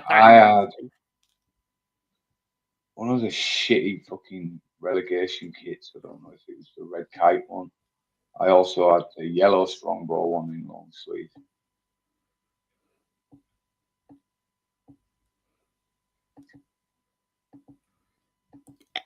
Yeah, no, I did have them. Like, so I know they existed, but I doubt they do them now. I mean, when you're not in the Premier League, there's kind of a limit to what they'll actually offer. And I'm sure that's not That why, was the but it one. might be That why. was the one I had. I think it was actually the white and Mackay one. Diodora one that was long sleeve, yeah. Right, so long sleeves all day for me. Night all. Have a good night, sir. You know, For Leeds United did tweet out over 7,000 fans for an away match, which is impressive. Like, well done. We've filled a quarter of your stadium. But Rangers like did that. thank us It for it. looks like that Not little Rangers, walk. Rovers. Sorry. Have you come across that on YouTube? Is it the second tier podcast with two little goons? He looks Yeah, like I know what you. Yeah. Yeah. They don't like Leeds, but I don't care that they don't like Leeds. And they think they're bigger than Benjamin Bloom, but they're not. He looks exactly like the guy. He looks like the guy who sits on the right. Excuse my ignorance of his name, but I've not really interacted with it that much to give a shit about what he's called. Right. Thank you for that, Jess. Very kind of you. Take care, Peacock. Any midweek games? Perhaps a wee bet in the semi-light. I did actually have a win in the week in the betting thing. Who would you rather have back at Leeds? Cantona from his Leeds days or Tony Yeboah? Yeboah. Oh, yeah, of course. I know. Look, the sensible decision would be Cantona, but Leeds fans ain't sensible. We've already established this, sir. Fuck that guy. Tony Yeboah brought me a lot more joy than Eric Cantona's little stint at Ellen Road. Hello, Anders. How you doing, brother? How you doing, mate? Good to see you. Anders has turned up, Ben. I love when Anders turns up. It's late. That's not Anders. It's an imposter, surely. Oh. Is it? Sorry. Should we do like the Swedish version of like sticking a photo up and going like tell us where the bike wheels are to prove that? I could have one Leeds player back. It'd be Batty. That's the Leeds player I'd have. Do you know, I think one of the best underrated Leeds players, and he's not underrated because he's clearly very good, but we never talk about him, is Olivier Dacourt. He was so fucking good. Oh, he was silky. He was, yeah. But the fact that the fact that him and David Batty, I bet him and David Batty never had a conversation about anything outside of football, I imagine. But as a pair, they were fucking invincible. Sorry, just saying. Very impressive. Very impressive. We're getting some Norwegian there. Getting some awesome stuff. Sorry, where are we at? Anders is here. Who's next? Valentina. Director John making a cheeky appearance. He was decent, Sam. Like, it's not even me like ionizing. I don't know if that's the right word, but you know, like when you act like a player's amazing, when deep down you'll know he's shit, but there's a bit of funniness in it. That call was actually really good. Hi, Furpost, by the way. Sorry, what? Anyway, cheers for today. It's been a tough day. Oh no, that's not the case. Hey, Anders, Russ, is that even? Did you take a trip to Google, sir, to do some? I dread to think what he just said to him. Anyway, so this is where we do our weekly section, the twat in the black. It sounds very Scottish. That who am I doing? Probably should have done this after the Luton game, but this was Sam Allison, the referee for Leeds versus Luton. Any thoughts? Sorry, I forgot midweek to send you one. Fine. Didn't notice him. Fine. I got that impression from what I had seen in the game. I thought we done a good job, and not just because we won, but because there were no decisions they made that actively impacted the game up beyond. Didn't notice him. That's all you can ask of a referee, that you don't notice him. Yeah. This gentleman, Lewis Smith, the referee for the Blackburn game. Oh, imagine that. That's what I think of him. I think allegedly he gobbles behind a car park somewhere, behind a supermarket, because I'm not even going on at the penalty. The penalty was a penalty. It's just he broke the play up more than they did. And that was a red card all day for me. Red card that. It was studs up. It was late. It was lunged. It was out of control. It was a red card. I don't think we were breaking down their 10 men either way, though. But still, you're right. I don't like how a referee takes a minute to make a decision on a foul, whether it's a booking, a card. It takes the heat out of what it was. You saw what you saw. Why do you need to think about what you saw? 100% makes sense.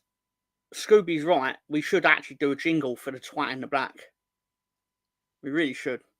But maybe next week. I can find a "You're Not Fit to Referee" somewhere.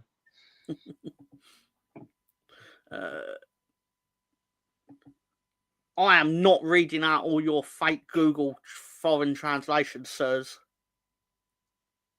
That referee is a spitting image of an old mate of mine. Joseph Fritzl, by any chance? It's more like Eddie Munster. Tasteless to people who hadn't watched it previous in the show. No red card for me. 50-50. Ball was at height. He's not supposed to point his toe like a ballerina. It was studs up for me. It was, and in the letter of the law. But I can see your argument, and I'm not a Dan Moylan believer in that there's levels of yellow card. It's either yellow or red. It's black and white. I think you're right, but what he does say about that is correct, is there are different areas of the pitch where certain things are not a foul. Like the one thing I will say, it is a penalty. It definitely, what Altanaka did is a penalty. But if Altanaka did that on the halfway line, it's not a foul. No, and then there's a lot of fouls that's vice versa. Yeah. That don't get given in the area, like a little push. Yeah. It's a contact sport. You're allowed to put your hand on his shoulder without him supposedly to be falling clear, over though, I am saying it is a penalty. Altanaka was very naive. That to me, when you're shadowing a player and you put your hand on his shoulder and he falls over, should be a booking to the player for play acting, because it's not a foul. Director John has made his way into the director's booth. I believe, I could be wrong, but I do believe that Ben's definition of a certain word, that was his assessment of the Leeds United performance, very much motivated John to take up his mantle as the director. I think that's the Russian version. Bang. Right. So on that note, do you want to do Wanker of the Week or look at the rest of the? We'll do Wanker of the Week. Let's get him out of the way. Right. So we'll just do these questionable decision for me. I don't care whether you agree with me or not, because there was no one else. Back and forth to the kitchen. Sorry to hear that, Jess, mate. In case she's listening and not actually reading, I thought I'd read that out on your behalf, Rosie, because why not?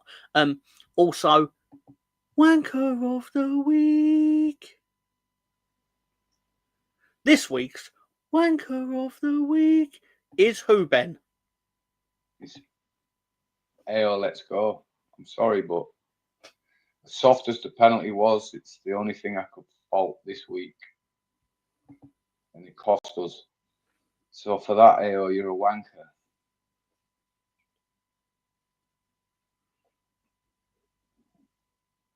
That and the league. The league's banker of the week today as well, because that league's shit.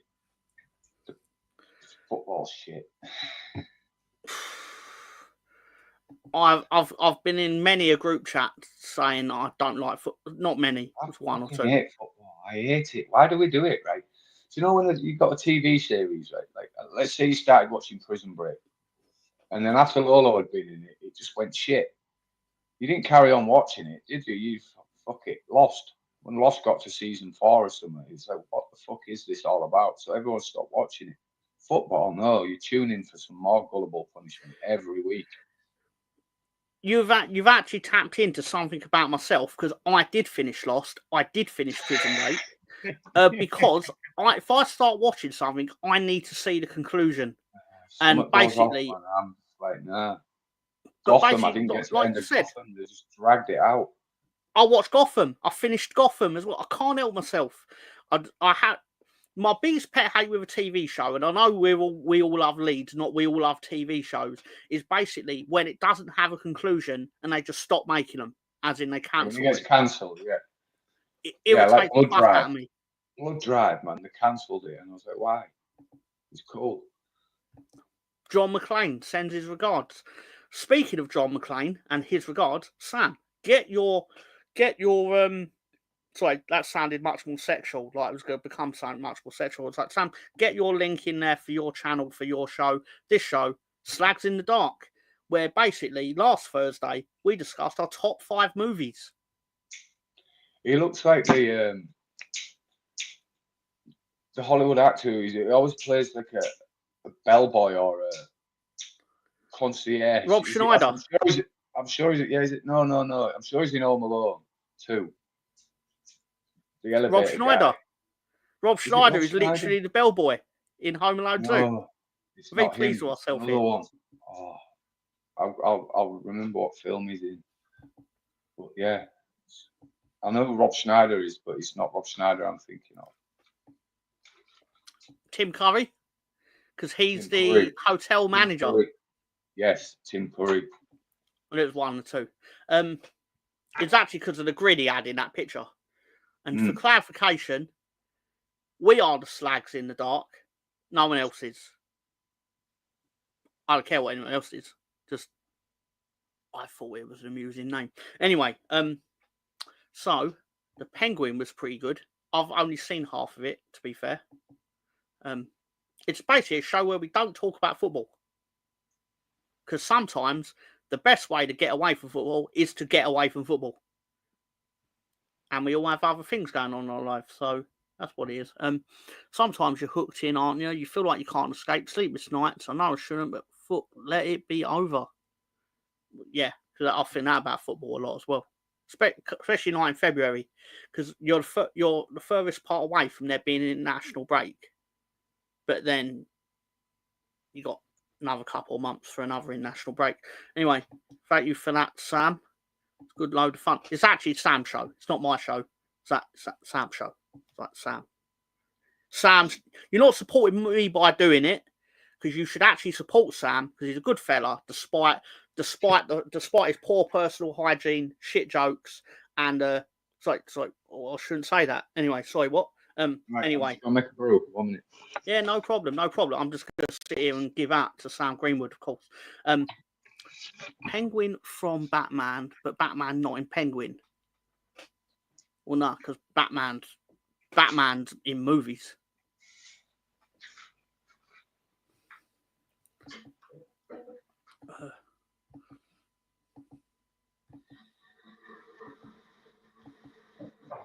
Cheers, Jess. No worries. Struggling with mental health at the moment. I'm sorry to hear that, in all seriousness, although I do say a lot of stupid shit on here. But obviously I'd never actually genuinely wish poor mental health on anyone. It's very difficult. I myself have and continue to do suffer with that kind of affliction. Not an affliction, but you know what I mean. Next show, December the 12th, most likely not happening this Thursday, because someone got an invite to a party. That someone is Sam, not me. I ain't going to a party. It's for the smelly people. Anyway, Tom loves my jokes, the Timu Amish looking slag. Yeah, thank you very much. Thank you very much.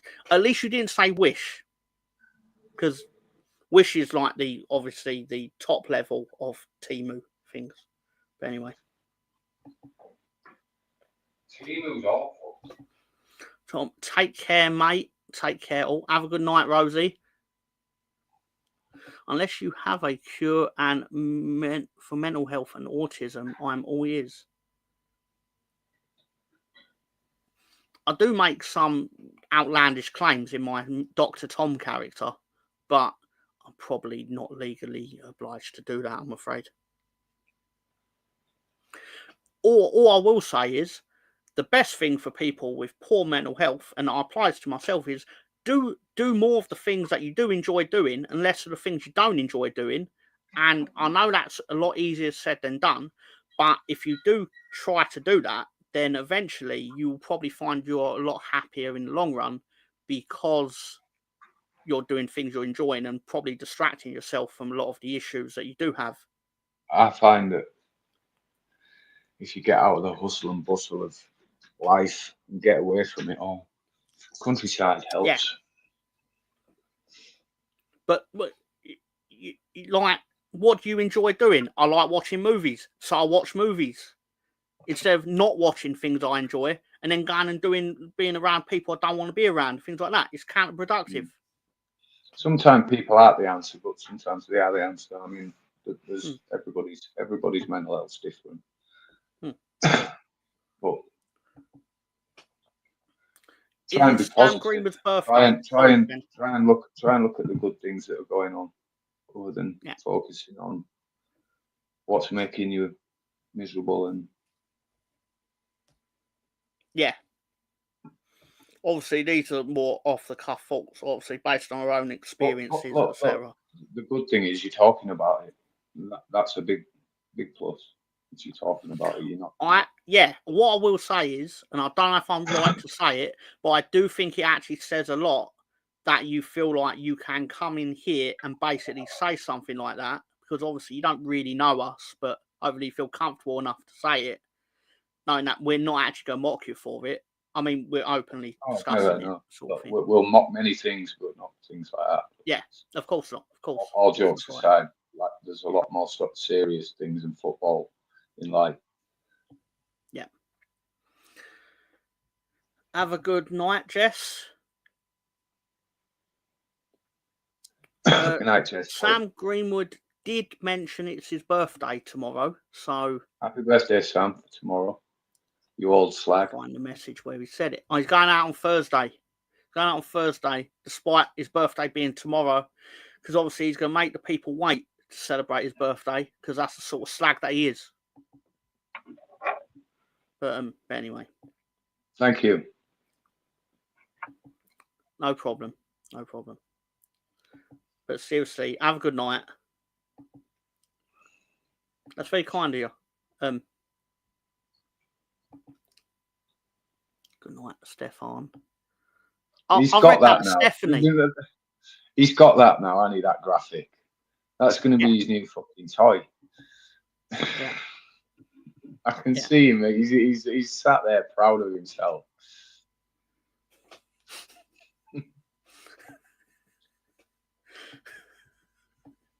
Right. So, God damn it, Director John. I didn't even notice it at first. That's what I mean, that. Yeah. It's twat. We're getting bullied by our own director. That's got to be one of the cures, hasn't it, to mental health? Yeah. Talk to John, man. Find a man from Brooklyn who will just roast the shit out of you for everything and anything. That's true. We are that. You know what? For the sake of it, just for the sake of brevity and the completionism of it all, this is the games for the weekend in the Championship. Started with Sheffield United. ideally that would have been a draw, but ultimately I'm really not that sad that Sunderland haven't won for about 6 games. No. Look, it's nothing. The good thing about it is it's not last season, is it? It's tight, and it's going to be tight all the way through it. Maybe three teams will break away from the rest of it, but it's going to be nip and tuck and swapping positions and frustration and ecstasy, and it's just going to be a typical Leeds United season. So buckle in and enjoy the ride. If we beat Derby County next week, spoiler, we're playing Derby County, and we win, I will see as smug as fuck and go, everything's fine. Like, sport, I'll tell you that's what I'll do. But if we don't, I fucking hate Derby County. Yeah, I do. That's, as you've seen, my predictions. There's a reason with the away games that I've gone off the norm, but I couldn't bring myself to lose 1-0 away at Derby, so we got a draw there. I fucking hate Derby County. Everyone is different, mum overlord, but I find that when I feel down, it helps get out and be with friends and do things that you enjoy doing. Even if it's things that not amazing for everyone else, like, but you enjoy doing it. That's the important May I add to that? Though? May I add to that? And yeah. Friends being the word, because you know your friends are. There's friends and there's what I call acquaintances. You know, and it's yeah. And you can tell the difference because it's the friend that wants to listen and it's the friend that will talk back to you. Yeah. Acquaintance will wait for their turn to speak, I imagine. But yeah, of course. I do remember Pablo, was it Pablo or Paolo One-Chop? Who basically turned into a future Lionel Messi at Old Trafford. And he was terrible afterwards, but that was amazing, personally. Our fixtures, you know what? This is a table. Congratulations to Cardiff City on. Did they beat? I just put up the scores, but I didn't look at the pot. Did they end up drawing with Frank Lampard? I don't know. I didn't see. I've paid no attention to anything that happened. They did draw with Cardiff. Coventry got an injury time penalty, I believe. They were winning there. Has Rooney been sacked? Nah. What the fuck? It's like 10 goals in 2 games they've leaked. And well, I presume their score last week. Now it's creeping into their own form, which ain't really any form. But we might talk shit on here, but if anyone needed a chat, I would always listen. That's because you're a nice guy, Stefan. I still believe he secretly hates me, but he'd be right to, because I'm a prick to him sometimes. Ipswich #1 fan. Number one fan. He's Ipswich's #1 fan and Celtic's #1 fan. Where was Ed Sheeran when they were in League One? Do you know? He's all there in the Premier League. You and Benjamin Bloom. Do you see the look on those presenters? I know we have absolutely no love for their presenters, right? Absolutely no love for them at all. But their faces when Ed Sheeran tried to join in with their chat, it was a picture. It was incredible. It was like, get the fuck away from us, sir. Yeah. But anyway, let's see if I lined these two up correctly. Oh, we're about to find out. No. It's slightly off with me and slightly off with Tom.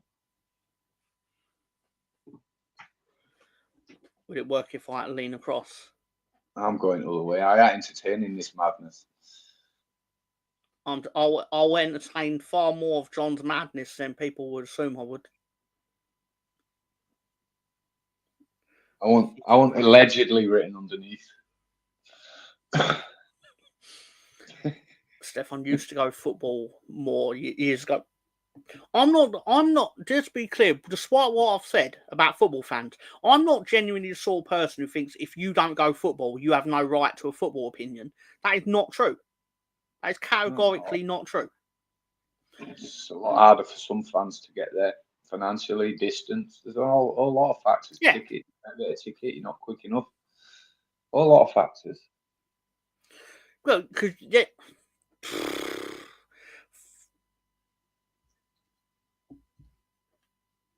I believe there's mass difference in a supporter and a fan. I don't like being called a fan.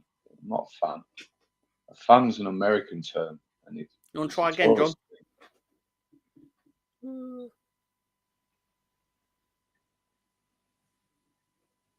Sorry, what?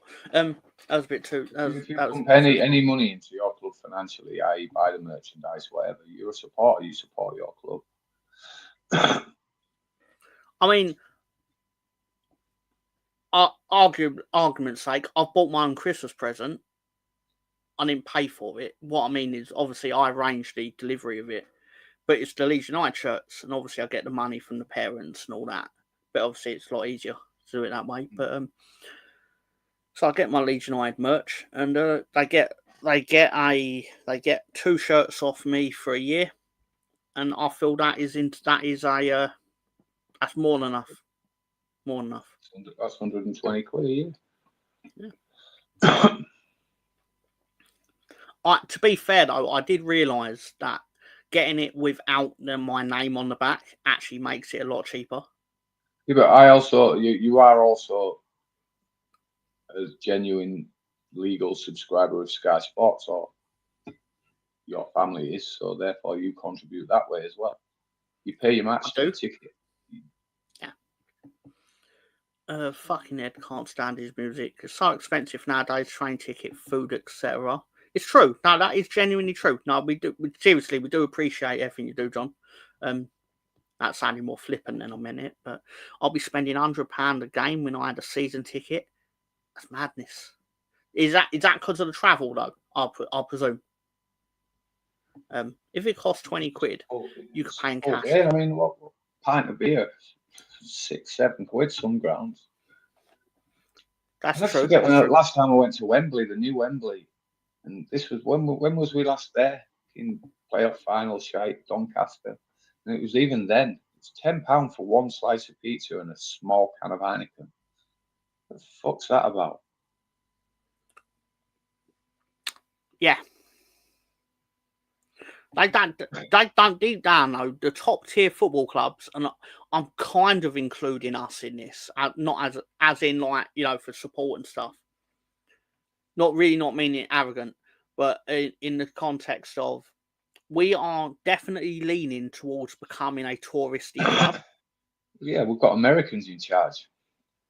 No offense, John, but financially, it's the way to go.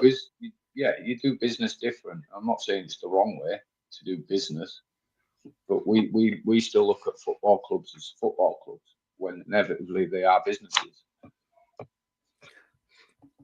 And I do believe. I mean, I'm not against it. I'm just Americans, saying it's the way the wind's blowing, right? Know how to run sports clubs. I do. Maybe not in the British environment, it might not be taken well, but financially, they know how to make money. I do feel a lot of their decisions have been quite good in terms of like this could age really badly as a statement, but compared to a lot of decisions that a lot of American owners made at clubs, I think they've actually taken some sensible actions. Not everything's been amazing, obviously. I think the fact that he sat in the background, obviously his stake got gradually bigger, but from the start, he sat in the background and he's seen what the club is to the fans, so he's got some sort of level of grounding with us, if you know what I mean. I'm not saying he's in touch with us, but I do feel he knows what it means to us. Whereas like the Glazers just come in, it's just about money, you know. There's a different sort of relationship there. But inevitably they still lie to you, and they're still there to do. They're still going to turn around. They're still going to say in May, if we don't go up, they'll actually have to be south, but not tell you who until they. I'm a mass. Which is clever, by the way. I am of the opinion that they do realise that they're going to sell us on eventually, and to make us a profit, they have to get us out of this league. So, and for me, I do believe that they need to spend in January just to get us on a fine. Yeah. One thing Rory Jennings did say. Sorry, go on, Ben. There's things missing from this team, and it needs addressing. thing, though, is actually quite a costly thing, though. The number 10, if you want a Premier League level number 10, it is a costly thing, but the rewards outweigh the costs. It does. But I think if they had the money to do it, they would have done it. Yeah. I think they've got the money.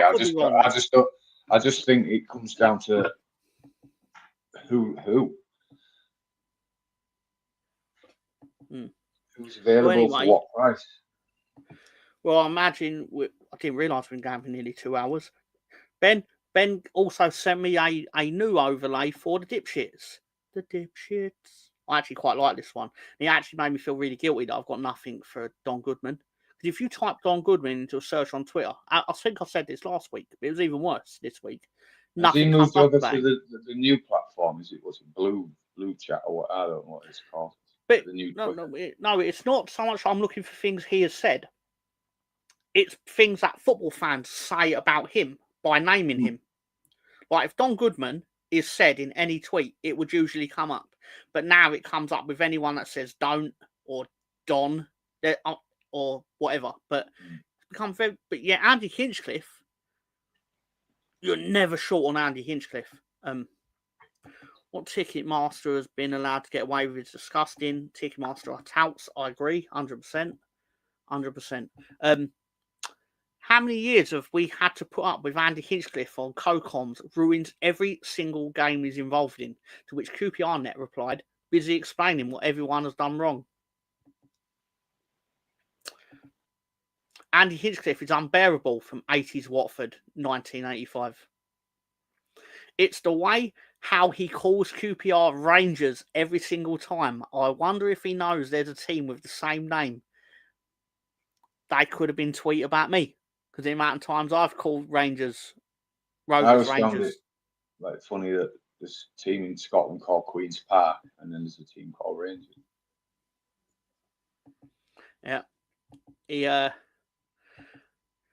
Following on from the the draw in midweek between Sunderland and West Bromwich Albion, 0-0. Imagine my surprise.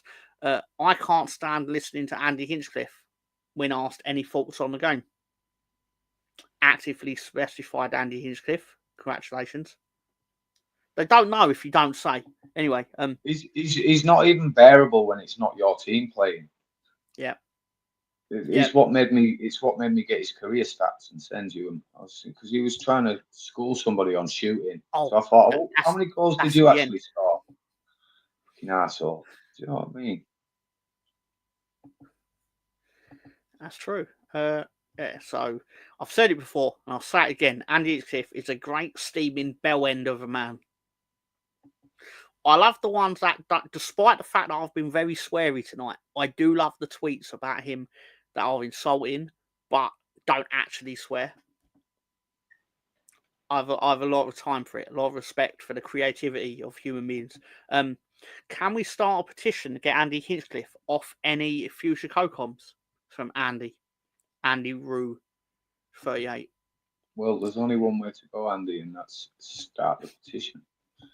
Well, you know Andy Hinchcliffe was the CoComs for Newcastle West Ham on Monday. Got some opinion on his work on that game. Don't know what's worse, losing 2-0 against West Ham or listening to Andy Hinchcliffe for a whole 90 minutes from 14 Ishak. Paddy Power tweeted, I'm no expert, but Andy Hinchcliffe giving Paqueta man of the match wants him being taken off commentary duty for the foreseeable future. Even companies believe you're terrible at your job. Of course, Andy Baresi Hinchcliffe would have defended the cross like that, the self-righteous tit from Johnny Atomic. Words cannot do justice to how much I hate Andy Hinchcliffe. Miserable bastard spends the whole game criticising everybody. He must have been one hell of a finisher as a player because he always knows what the shooters should have done and berates them for not doing so. Every week, Ben, there is a variation of the same tweet. Yeah. It's not the same tweet. Different people say the same thing, and it's always Andy Hinchcliffe thinks he could do something better than someone he obviously couldn't. And the last one, Sky really need to add a mute Andy Hinchcliffe option. Fuck me. Do you know what it is? Occasionally, right, he'll say, "Oh, that was he did everything perfect, and the ball didn't go in." And it's like, well, he didn't do everything fucking perfect, did he? As it had gone in, dumb fuck. And it's just like, even when he's been praising, he's wrong. This is Ben did send me the official career statistics of one Andy Hinchcliffe. One prolific striker of the ball with his tally of 18 goals in 331 games. Now, obviously, let's be fair to him. He played a lot of games at Premier League level. But did he? He did score a few. For a career, 331 games? Poor. Well, yes. That's what, 6 seasons at the top level, maybe? 6, 7 years. Footballers obviously didn't have the same life cycle. It wasn't like he was spending time in a hyperbaric chamber in between games, to be fair. He was probably spending that time in the pub. There are some cracking goals that man scored. 18 of them. Obviously not all 18. But he is known for he had a good free kick on him. But that's it. It's the same like people go, Ian Hart had an amazing free kick. And I was like, yeah, but you've obviously not seen him be skinned by David Beckham on the wing. Because David Beckham was not... Obviously, he was a great footballer. But at crossing, he wasn't really running past people. No. But he had Ian Hart for dinner. I couldn't believe it, what I was seeing. Sorry. Ticket. They're still giving out about Ticketmaster. Because, of course, they are. When my brother was at last, I had to see a ticket. I've been late 90s. 850. Same ticket is now 3,500. Well, new stadiums don't pay for themselves, sir. What are we doing? You know what? I really do think it's time for a celebrity question of the week, Ben.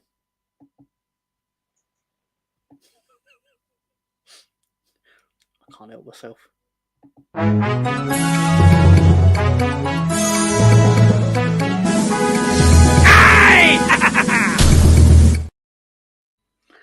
Celebrity question of the week. Yes, it specifically says not for retail. They're breaking the law and nobody gives a fuck. So welcome to the We All Love Leeds Celebrity Question of the Week. And I love any excuse for John to get his celebrity graphic out. I said celebrity graphic, in case anyone misheard me. And your celebrity question of the week this week is... Name these 5 famous Leeds United fans. Are you ready? Sam Greenwood, are you ready?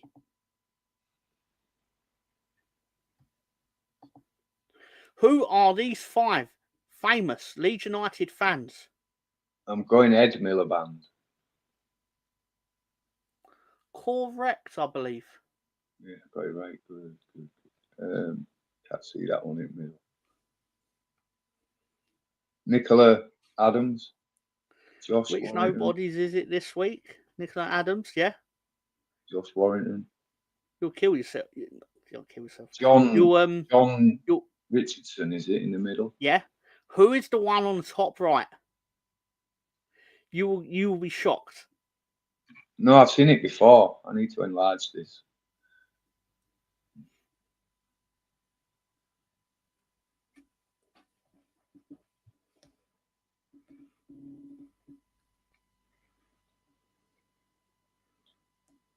I know who it is, but I can't think.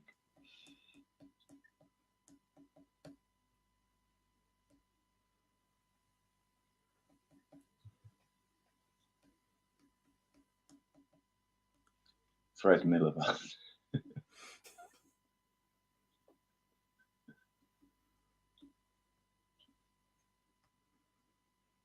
Top right looks smug as fuck. What a pansy he is. Says the supermanly Stefan Antonio Writings. He does. I don't even mean to say that like he's not. He does have a. He does have a Sam Greenwood look about him, doesn't I'll give you one clue. He's one of the 900 people that have been inside Katie Price.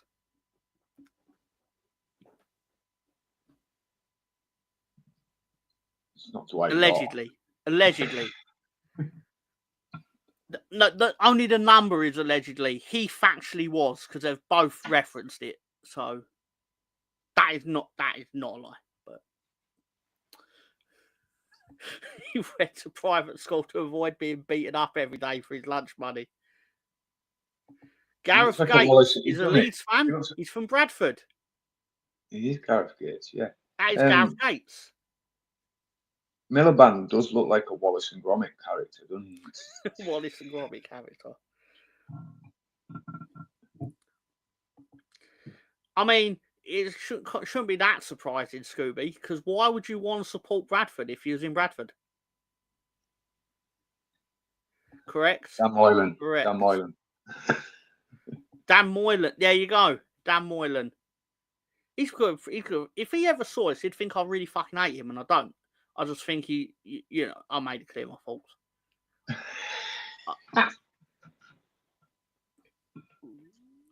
Just be more open about what you don't like about Leeds. I don't think you got to worry about it. And we'd have been on propaganda by now. Although we have been on propaganda, but because of Leicester complaining about me smoking, he was, bless him.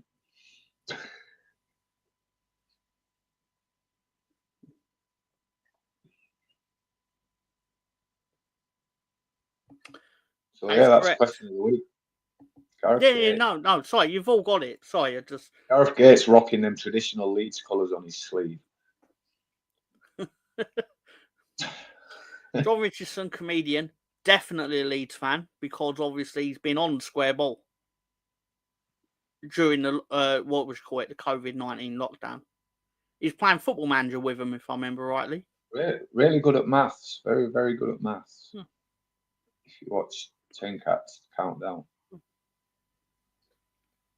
Nicola Adams, boxer. She got a gold medal, did she not, in the Olympics? Yep. We've got a few Olympic gold medalists, to be fair. Got a few. Spoiler, we've got Academy Awards. We've got. I'm really disappointed that there was no Henry Winkler, John Bon Jovi, LL Cool J. Winkler was on it 2 weeks ago, Ben. But he actually does support Leeds, so like I won't going to subject LL Cool J to this sort of embarrassment. But yeah.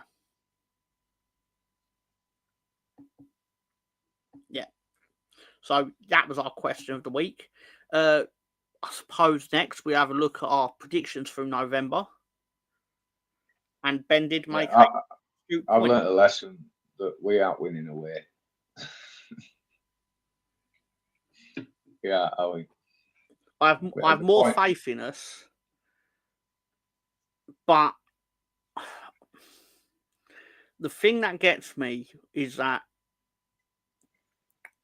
I feel like my positivity around Leeds is not rewarded by the Leeds players, and that's what that angers me. Man, I don't pick us to lose. There was something about me until yesterday, well, till today actually, that just couldn't pick us to lose. So I've gone for a different theory.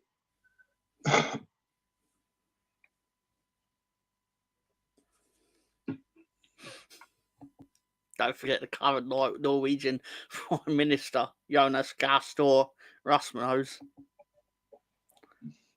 Yeah, he might turn up on one of these weeks, son. You never know. He's totally going to turn up for this. Should I see if we can get in touch with him? Sorry, Ben? Just see if we can get in touch with him. We can quiz him on his knowledge of Leeds. Go to him. When did Olivier... Oh, that's for a few weeks ago. Because we spent about 20 minutes on who Jessica Barden was. Because it turns out she's actually married to Henry Winkler's son. So that's how that came about. basically, Henry Winkler's son forced his dad and his wife to watch the Leeds United documentary during lockdown. That's essentially how that came about, I imagine. Well, not how I imagine. She said that. The Fonz is a Leeds fan. Again, because his son forced him. Because his son actually is a Leeds fan. But is what it is. And if you don't mind, these are our picks for December, as we usually do at the start of every month, and then review it and then regret it as it goes along. We played Derby County twice in the space of however many days. I can't be bothered to count. But it's obviously less than 30. 22 days. There you go. I hate Derby County. I don't want to lose to Derby County. This will make me sound as arrogant as the Leeds fans that I'm actually giving out about, but I will be very upset if we do not beat Derby twice. Mainly because I hate Derby. Tom, do you hate Derby because they beat you in the playoff semi-final? No, that was a big part of it. We've both done the same thing here, right?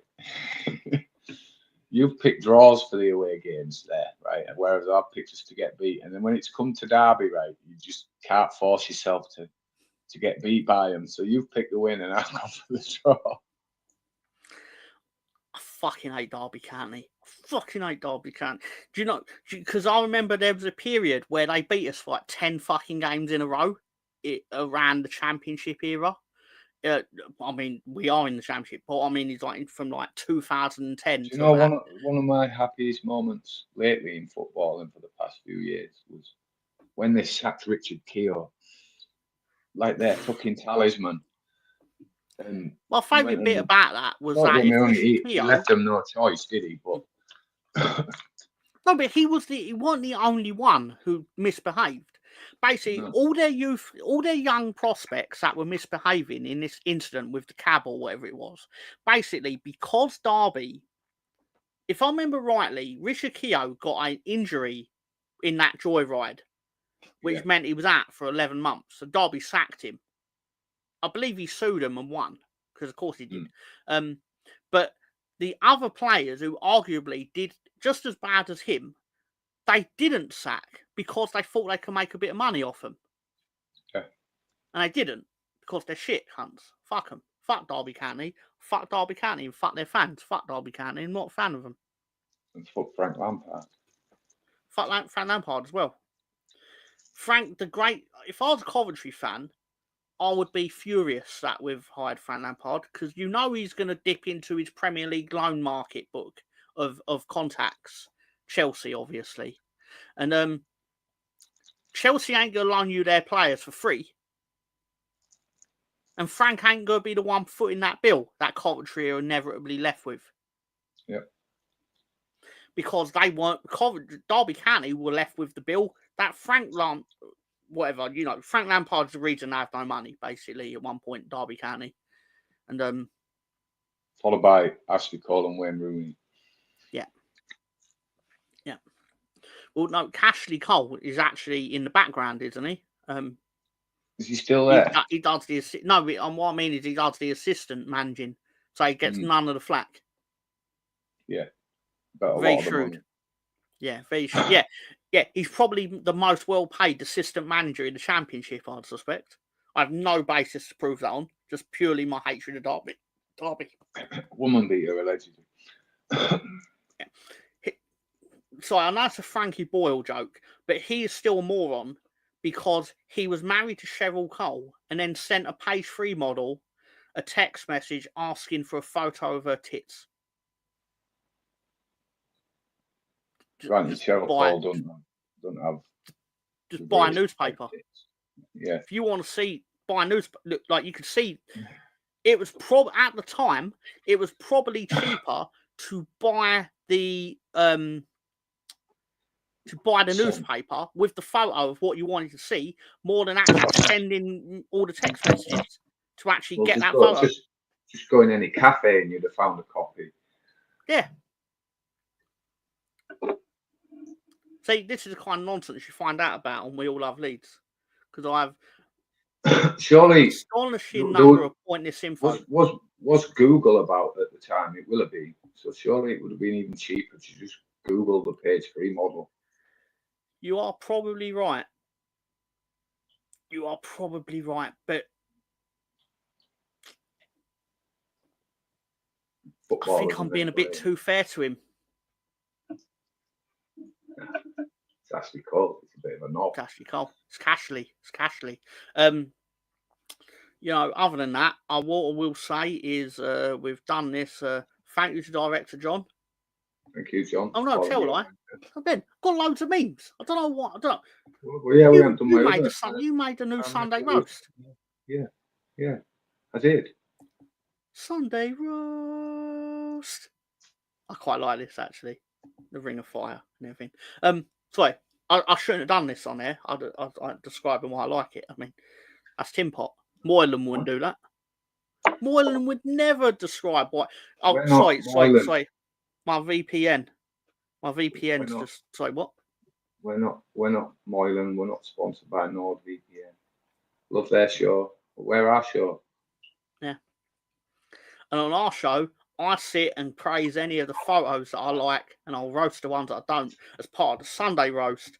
And do you know what you can get for £7.50 at Sheffield United? Is that even cooked? I bet I'm afraid to even find out.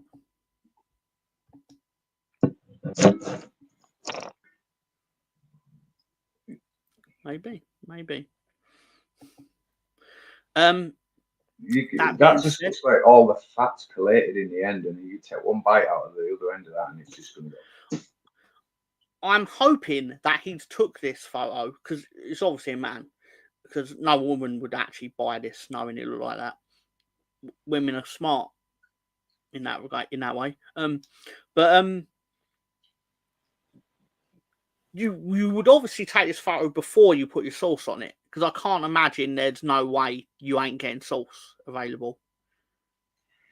Should send that to Gary and ask him what he thinks of that as a hot dog. He lives in America. You get a proper hot dog over there, don't you? Yeah, that's true.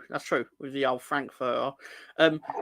Nothing really to do with anything football-wise, but Delusional Takes did find this delusional take, in my opinion, which it's hard to explain to a non-sports fan that the guy on the left destroys the guy on the right in a street fight. Not true. It's categorically false. Floyd Mayweather would be eaten and spat out by Brock Lesnar, in my opinion. But in a ring, dances around him all day and wins on points.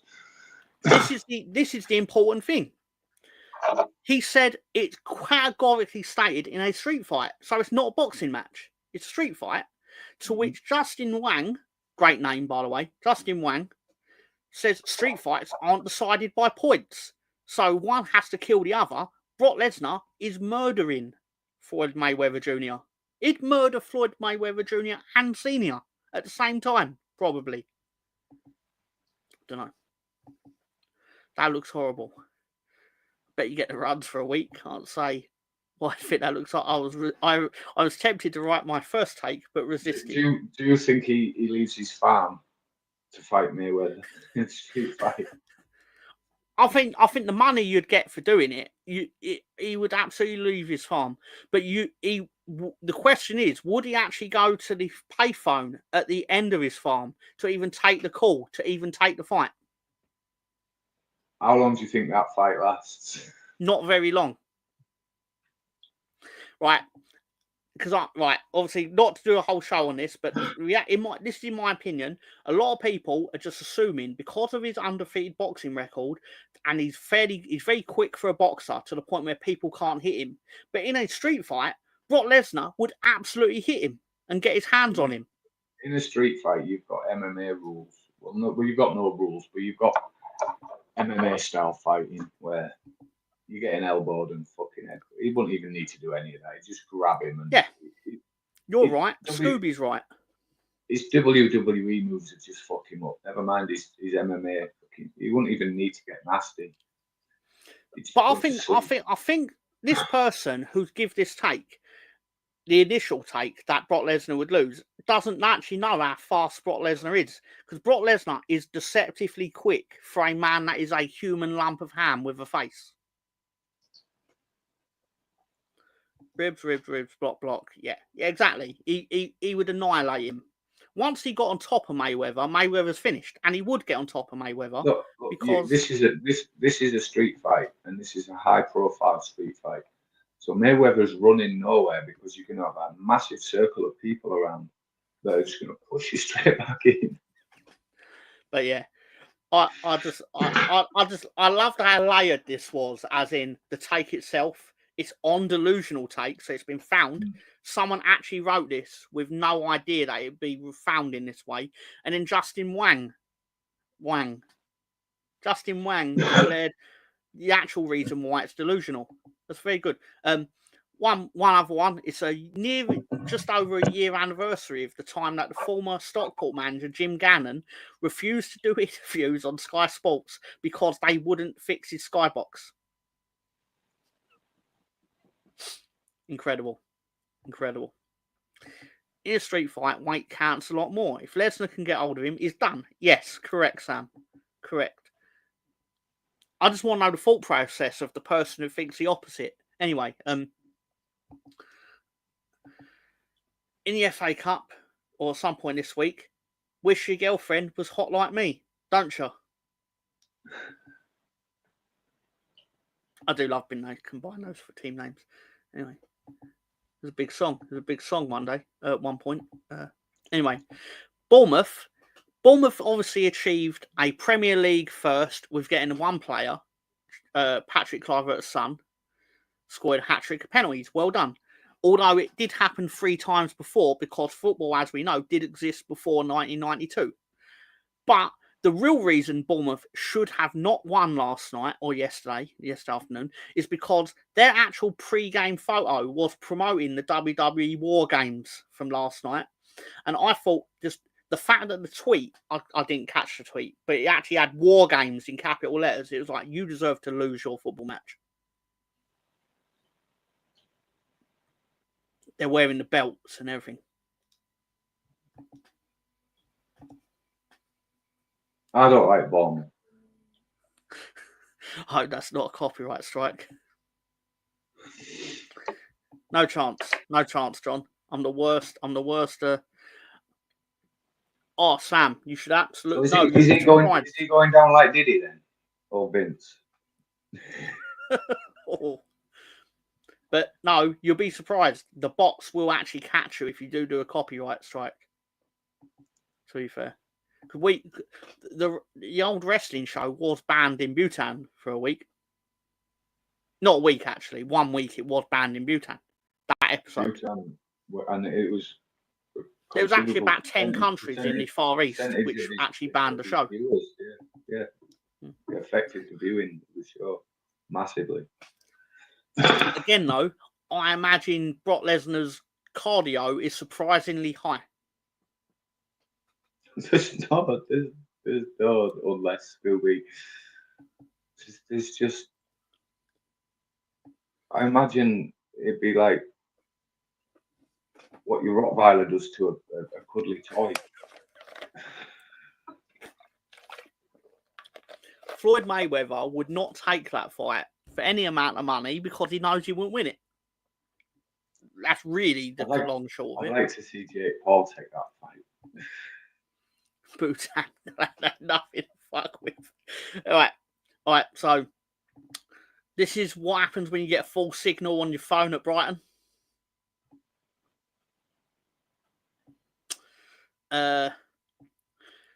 Welcome to this week's episode of Strictly Come Madrid.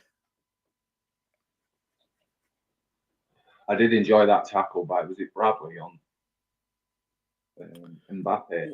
Didn't Van Dijk do him at one point as well? Okay. They got bossed. They did get bossed. Liverpool looking good. They do look good. They look too good for for some people on our shows liking. So I couldn't get this one sharp better, but Wayne Rooney watching his team sink into the sea or to the river, and he goes, I don't know what I'm doing. Because you don't, Wayne. Well, he does. He does. He knows exactly what he's doing. He's getting paid. And he won't be cheap neither. In terms of actually winning, though, football matches. At what point, right, where you're cushy in America, you're probably on a good salary in America, and your team's doing all right over there, do you want to go to Plymouth? This is why I have a slight modicum of respect for him more than Frank, because it's like he turns up and I imagine he applies for these jobs, but then Frank is back. I can't prove this, but I got the feeling that Frank Lampard auditions these teams to get him to be the manager. Like he's auditioning. You know, like how basically we had to present Daniel Farke why he should be our manager, kind of thing, at the time, because he, you know, I still think it's a good appointment for the situation at the time, but Frank Lampard has done nothing to warrant this. Like, he's only ever managed Chelsea twice because he's their top scorer. What great to me is when it's reported as, oh, Coventry have got a big name manager. No, you haven't. He's not a big name manager. He was a big name footballer. He's not a big name manager. He's a fucking plum. As a manager, he's a former big name footballer. Yeah. But he's not won anything as a manager. And because of that, his salary's probably tenfold what he's worth. And I believe that there's a lot of under 12 managers that purely out qualify him. I think perhaps a tush with brief can laughter, boom boom tumbleweed while I wink. Oh, I'll give that a try, Scooby. Ruud van Nistelrooy. Is John still with us? We've got a tumbleweed, haven't we? I think that's more for Gary when Gary's talking on Fridays. Sorry, Gary, if you heard that. We're being covered by the time, but I'm sure the audience can see it. Leicester's performance on Saturday or Sunday. When did Leicester play? It was yesterday, wasn't it? They played so well at Bournemouth. No, they didn't play Bournemouth. They played Brentford. My apologies. They played so well at Brentford that their new manager fell asleep. That's a great look. It's a great look. I would actually be more inclined to hire the guy in the middle who looks like he's unsure about whether he's going to kill the person holding the camera. Oh, you mean the guy who owns the club? That's probably true. Yeah, I mean, but he died in the helicopter. Yeah, makes sense. Anyhow, can you name a TV programme that you only saw in black and white? To which Pete D. Dunne wrote Tottenham winning the league.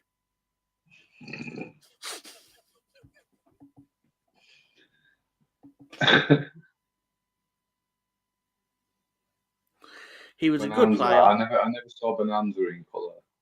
I wanted to say this for a while, Mr. Tom, but I was afraid it'd be taken wrong. Your jokes / memes ain't bad, but you tell / sell them terribly. Thank you very much. Sorry, however, I still love you. I'd get the feeling with you, Scooby, you just don't like most things, so that's fine. Like a typical northerner. Don't like anything. Oh, yeah. Fuck off. You ain't the most jovial people, despite what you say about Londoners. That's all I'm going to say on that. Hang on a minute. Do you walk to work?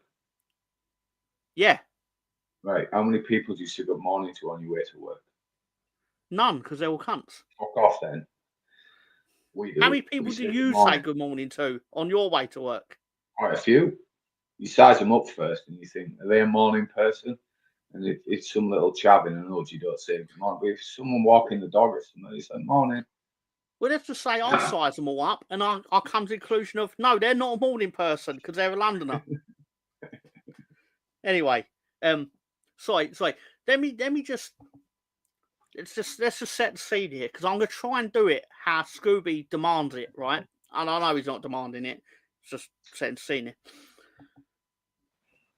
This is basically the West Ham game at 4-0 yesterday, where they're all basically leaving because of course they are. It's West Ham against Arsenal, to which they notice they've scored twice, and it's hold on, folks, are West Ham back in this? No, there was no right. Let me have a go. Right. Oh, False alarm. Right. As the fans are leaving, there's a few moans and grumbles. Hold on, folks. West Ham are back in this. And then that leads to false alarm, penalty to Arsenal. Right. I'm just going to continue about my day. Yeah. Yeah.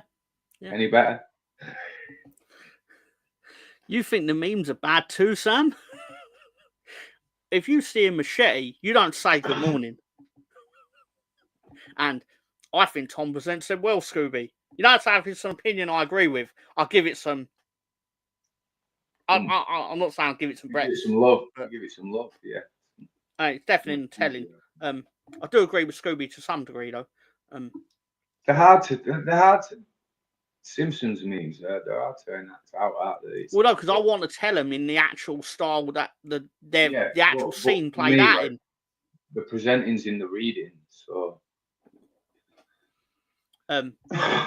Saying that, Arsenal's form lately, 13 goals in 3 games, and their next game is at Man United. Now, obviously, I found this before Man United won 4-0 today, which they will not be getting praised because fuck them.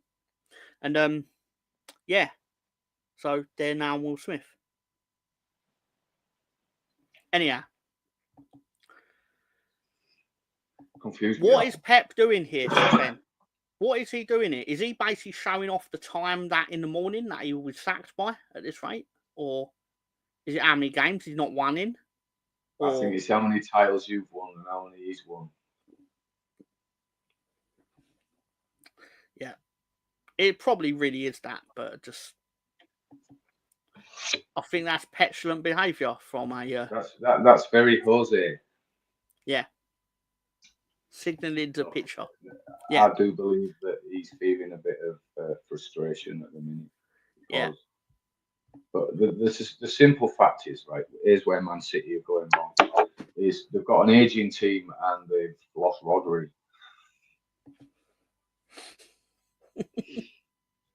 We put Farah back up for their benefit. That defence, I've never thought their defence was the great defence, to be honest. But Rodri protected it. They did.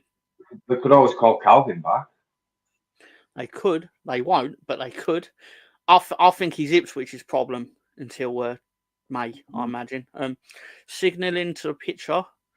So I firmly believe that Calvin Phillips will be in the Championship next year because I can't imagine many Premier Leagues will take him.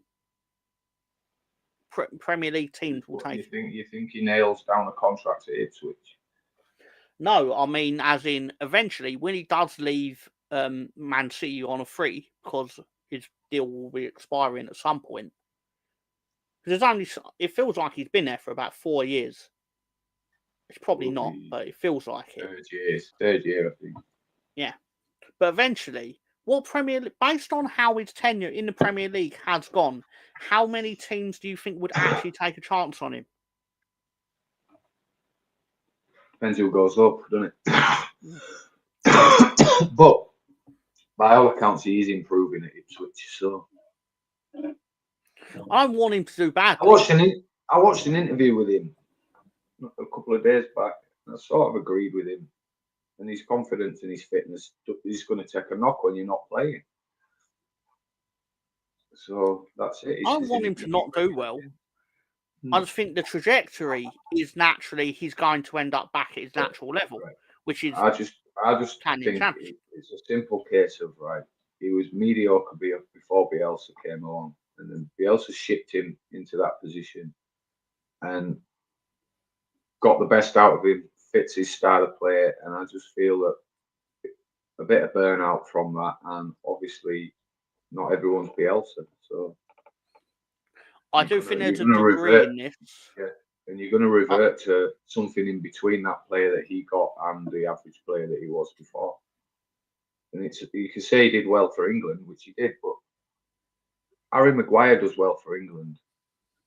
It's slow. It's just everything's in front of you. It's international football, shocking.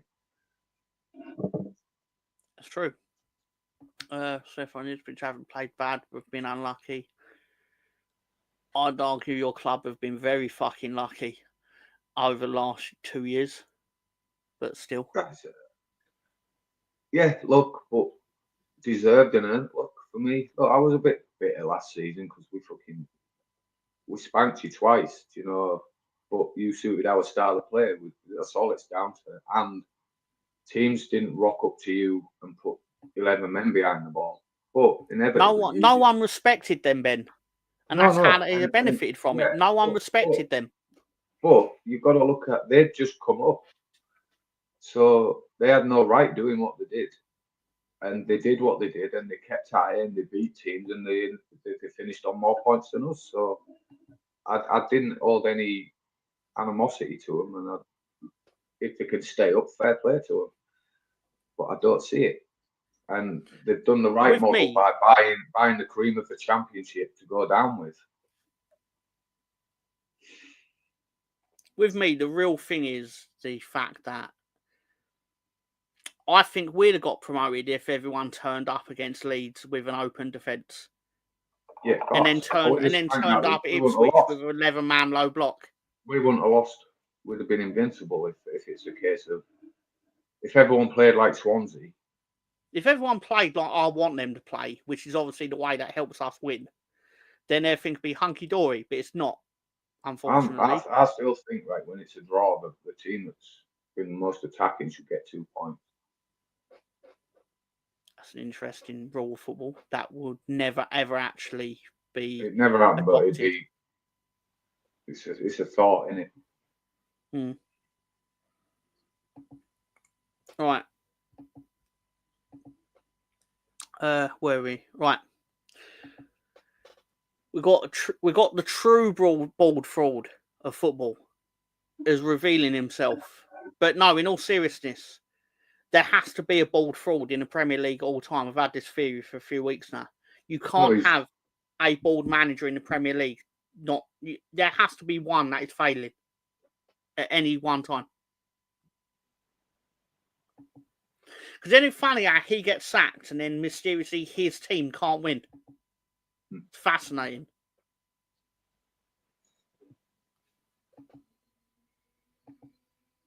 And until he starts winning again, and then when he starts winning again, I think Chelsea will start losing because there has to be a bald manager not doing well. I think he's still the ball fraud. I don't even know his name. Ten Hag. No. Pep. The Leicester guy. Oh yeah, not Maraska, is that it? Yeah, that's him, yeah. Yeah, he is ball fraud. But Chelsea will get 10 slag went. Got to be 10 slag. Not necessarily. If a lower league team plays out of their skin, pointing against City for a draw, then they should win. If anybody. But attacking football should have a good night, John. Director John. Thank you for your help. Of course. Thank you. As we always do. We're going to do this at the end, but obviously do it for John now. Thank you, John. Very appreciate all the help you put into the show and everything like that. Have a good night, sir. Thank you for that. We won't be far behind, obviously, because I don't have a bottomless pit of memes, but do have some more. Someone named Name a Bigger Downgrade. So someone did. Which I found quite amusing. But you may take this Ballon d'Or, but beware, it carries a terrible curse. Curse schmerz.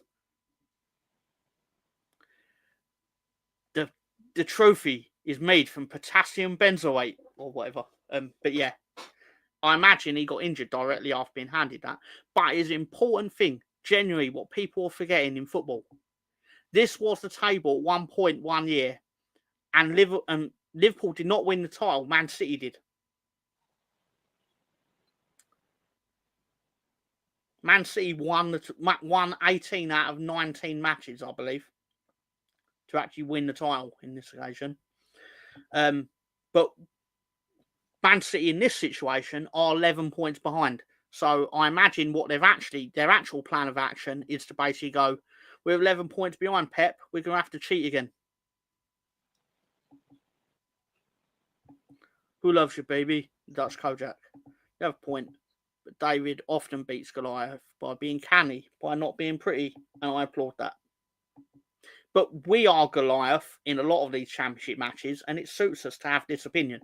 That will change if we got promoted to the Premier League, and then we were playing against Manchester City. Then I'd be like, oh, the team that actually defended the best should actually get all the points, because I'm petty like that. No, because everything I do suits my own ends. I just don't think whoever's been in charge, we've ever been that team.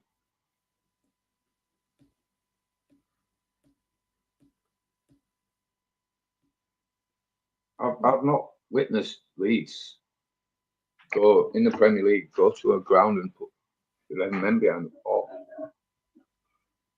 No, because that would make us losers. Great in sometimes game. Oh. Yeah. It's just not football. That's true. It's shit tin pot is what it is. It's championship. But I do have the solution of how Man City are going to defend themselves in court over these charges. Genuine how I imagine they're going to defend themselves. Maybe City did lie about their finances, but so what? Football is built on greed. If it weren't for rich owners, there'd be no Mourinho parking the bus for Chelsea. There'd be no 1999 treble. There'd be no Invincibles. There'd be no Aguero title winner. And before any of the Arsenal fans get upset, you were a money club in 1999 compared to everyone else. So you were the Man City of your Man United were the Man City of that time. But it wasn't like you were fucking doing it on a shoestring budget. You were part of negotiating the television deal at the time. So you are a money club in 1999, 2004, whatever. So I'm awaiting when Sam Greenwood shoots me with a rifle or something. Gutted when he left United. Pigo's taken it. I don't even know why I read that. I don't acknowledge them being called that. They're multiple Uniteds. They're not one of them. They are one of them. They're not the one. When we played City, we won and we won. We drew and we won. Everyone remembers the win. We defended, rode our luck. I remember the draw. We had a right go. Yeah. One of the best games I've ever seen. Yeah, we did have a right go with it.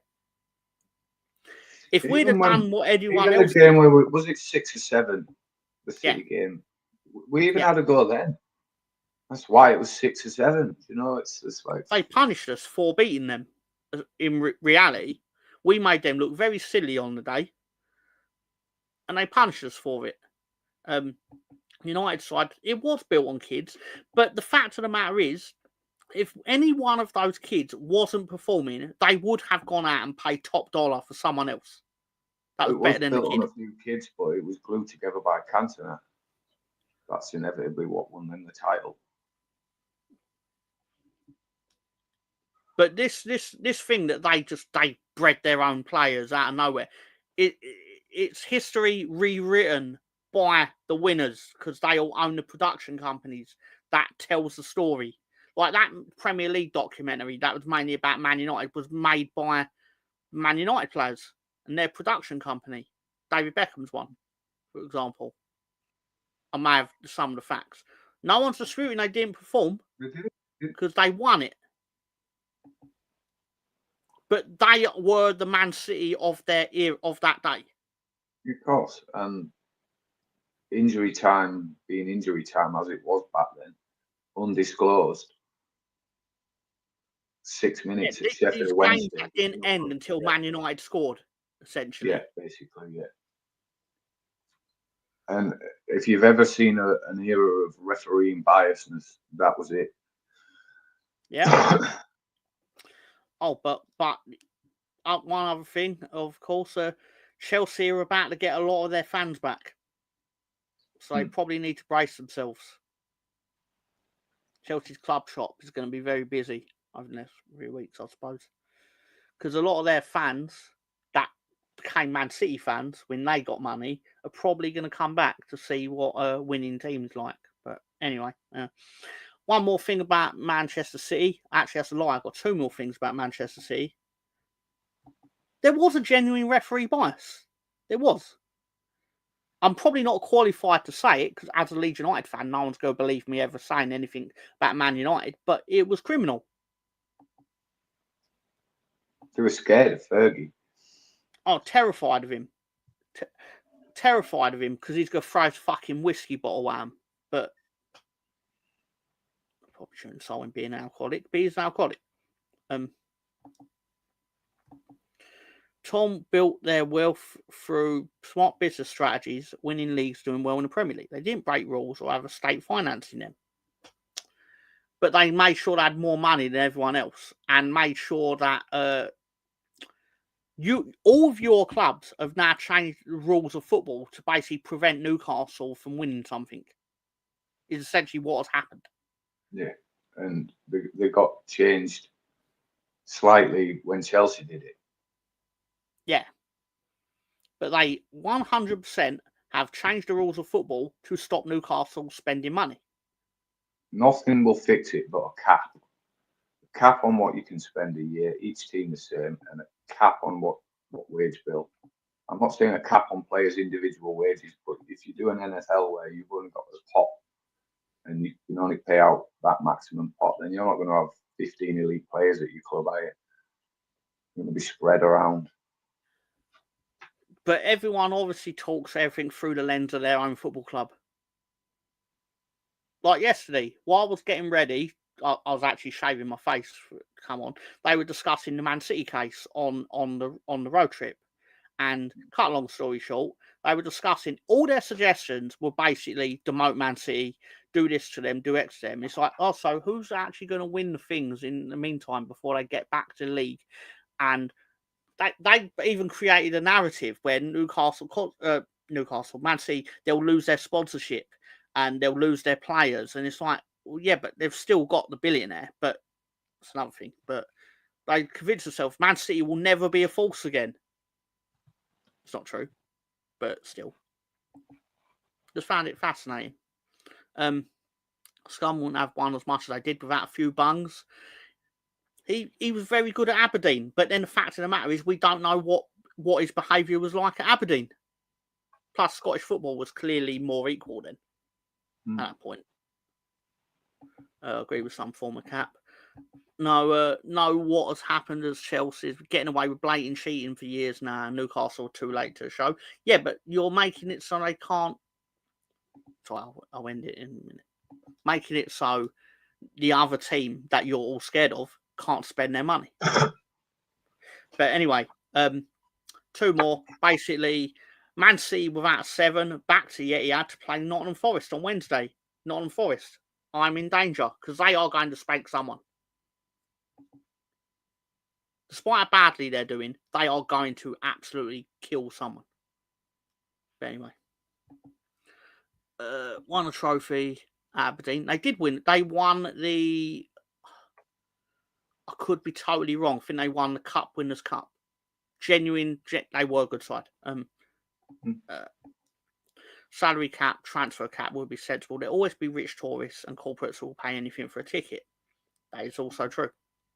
And the last one is who's staying humble now?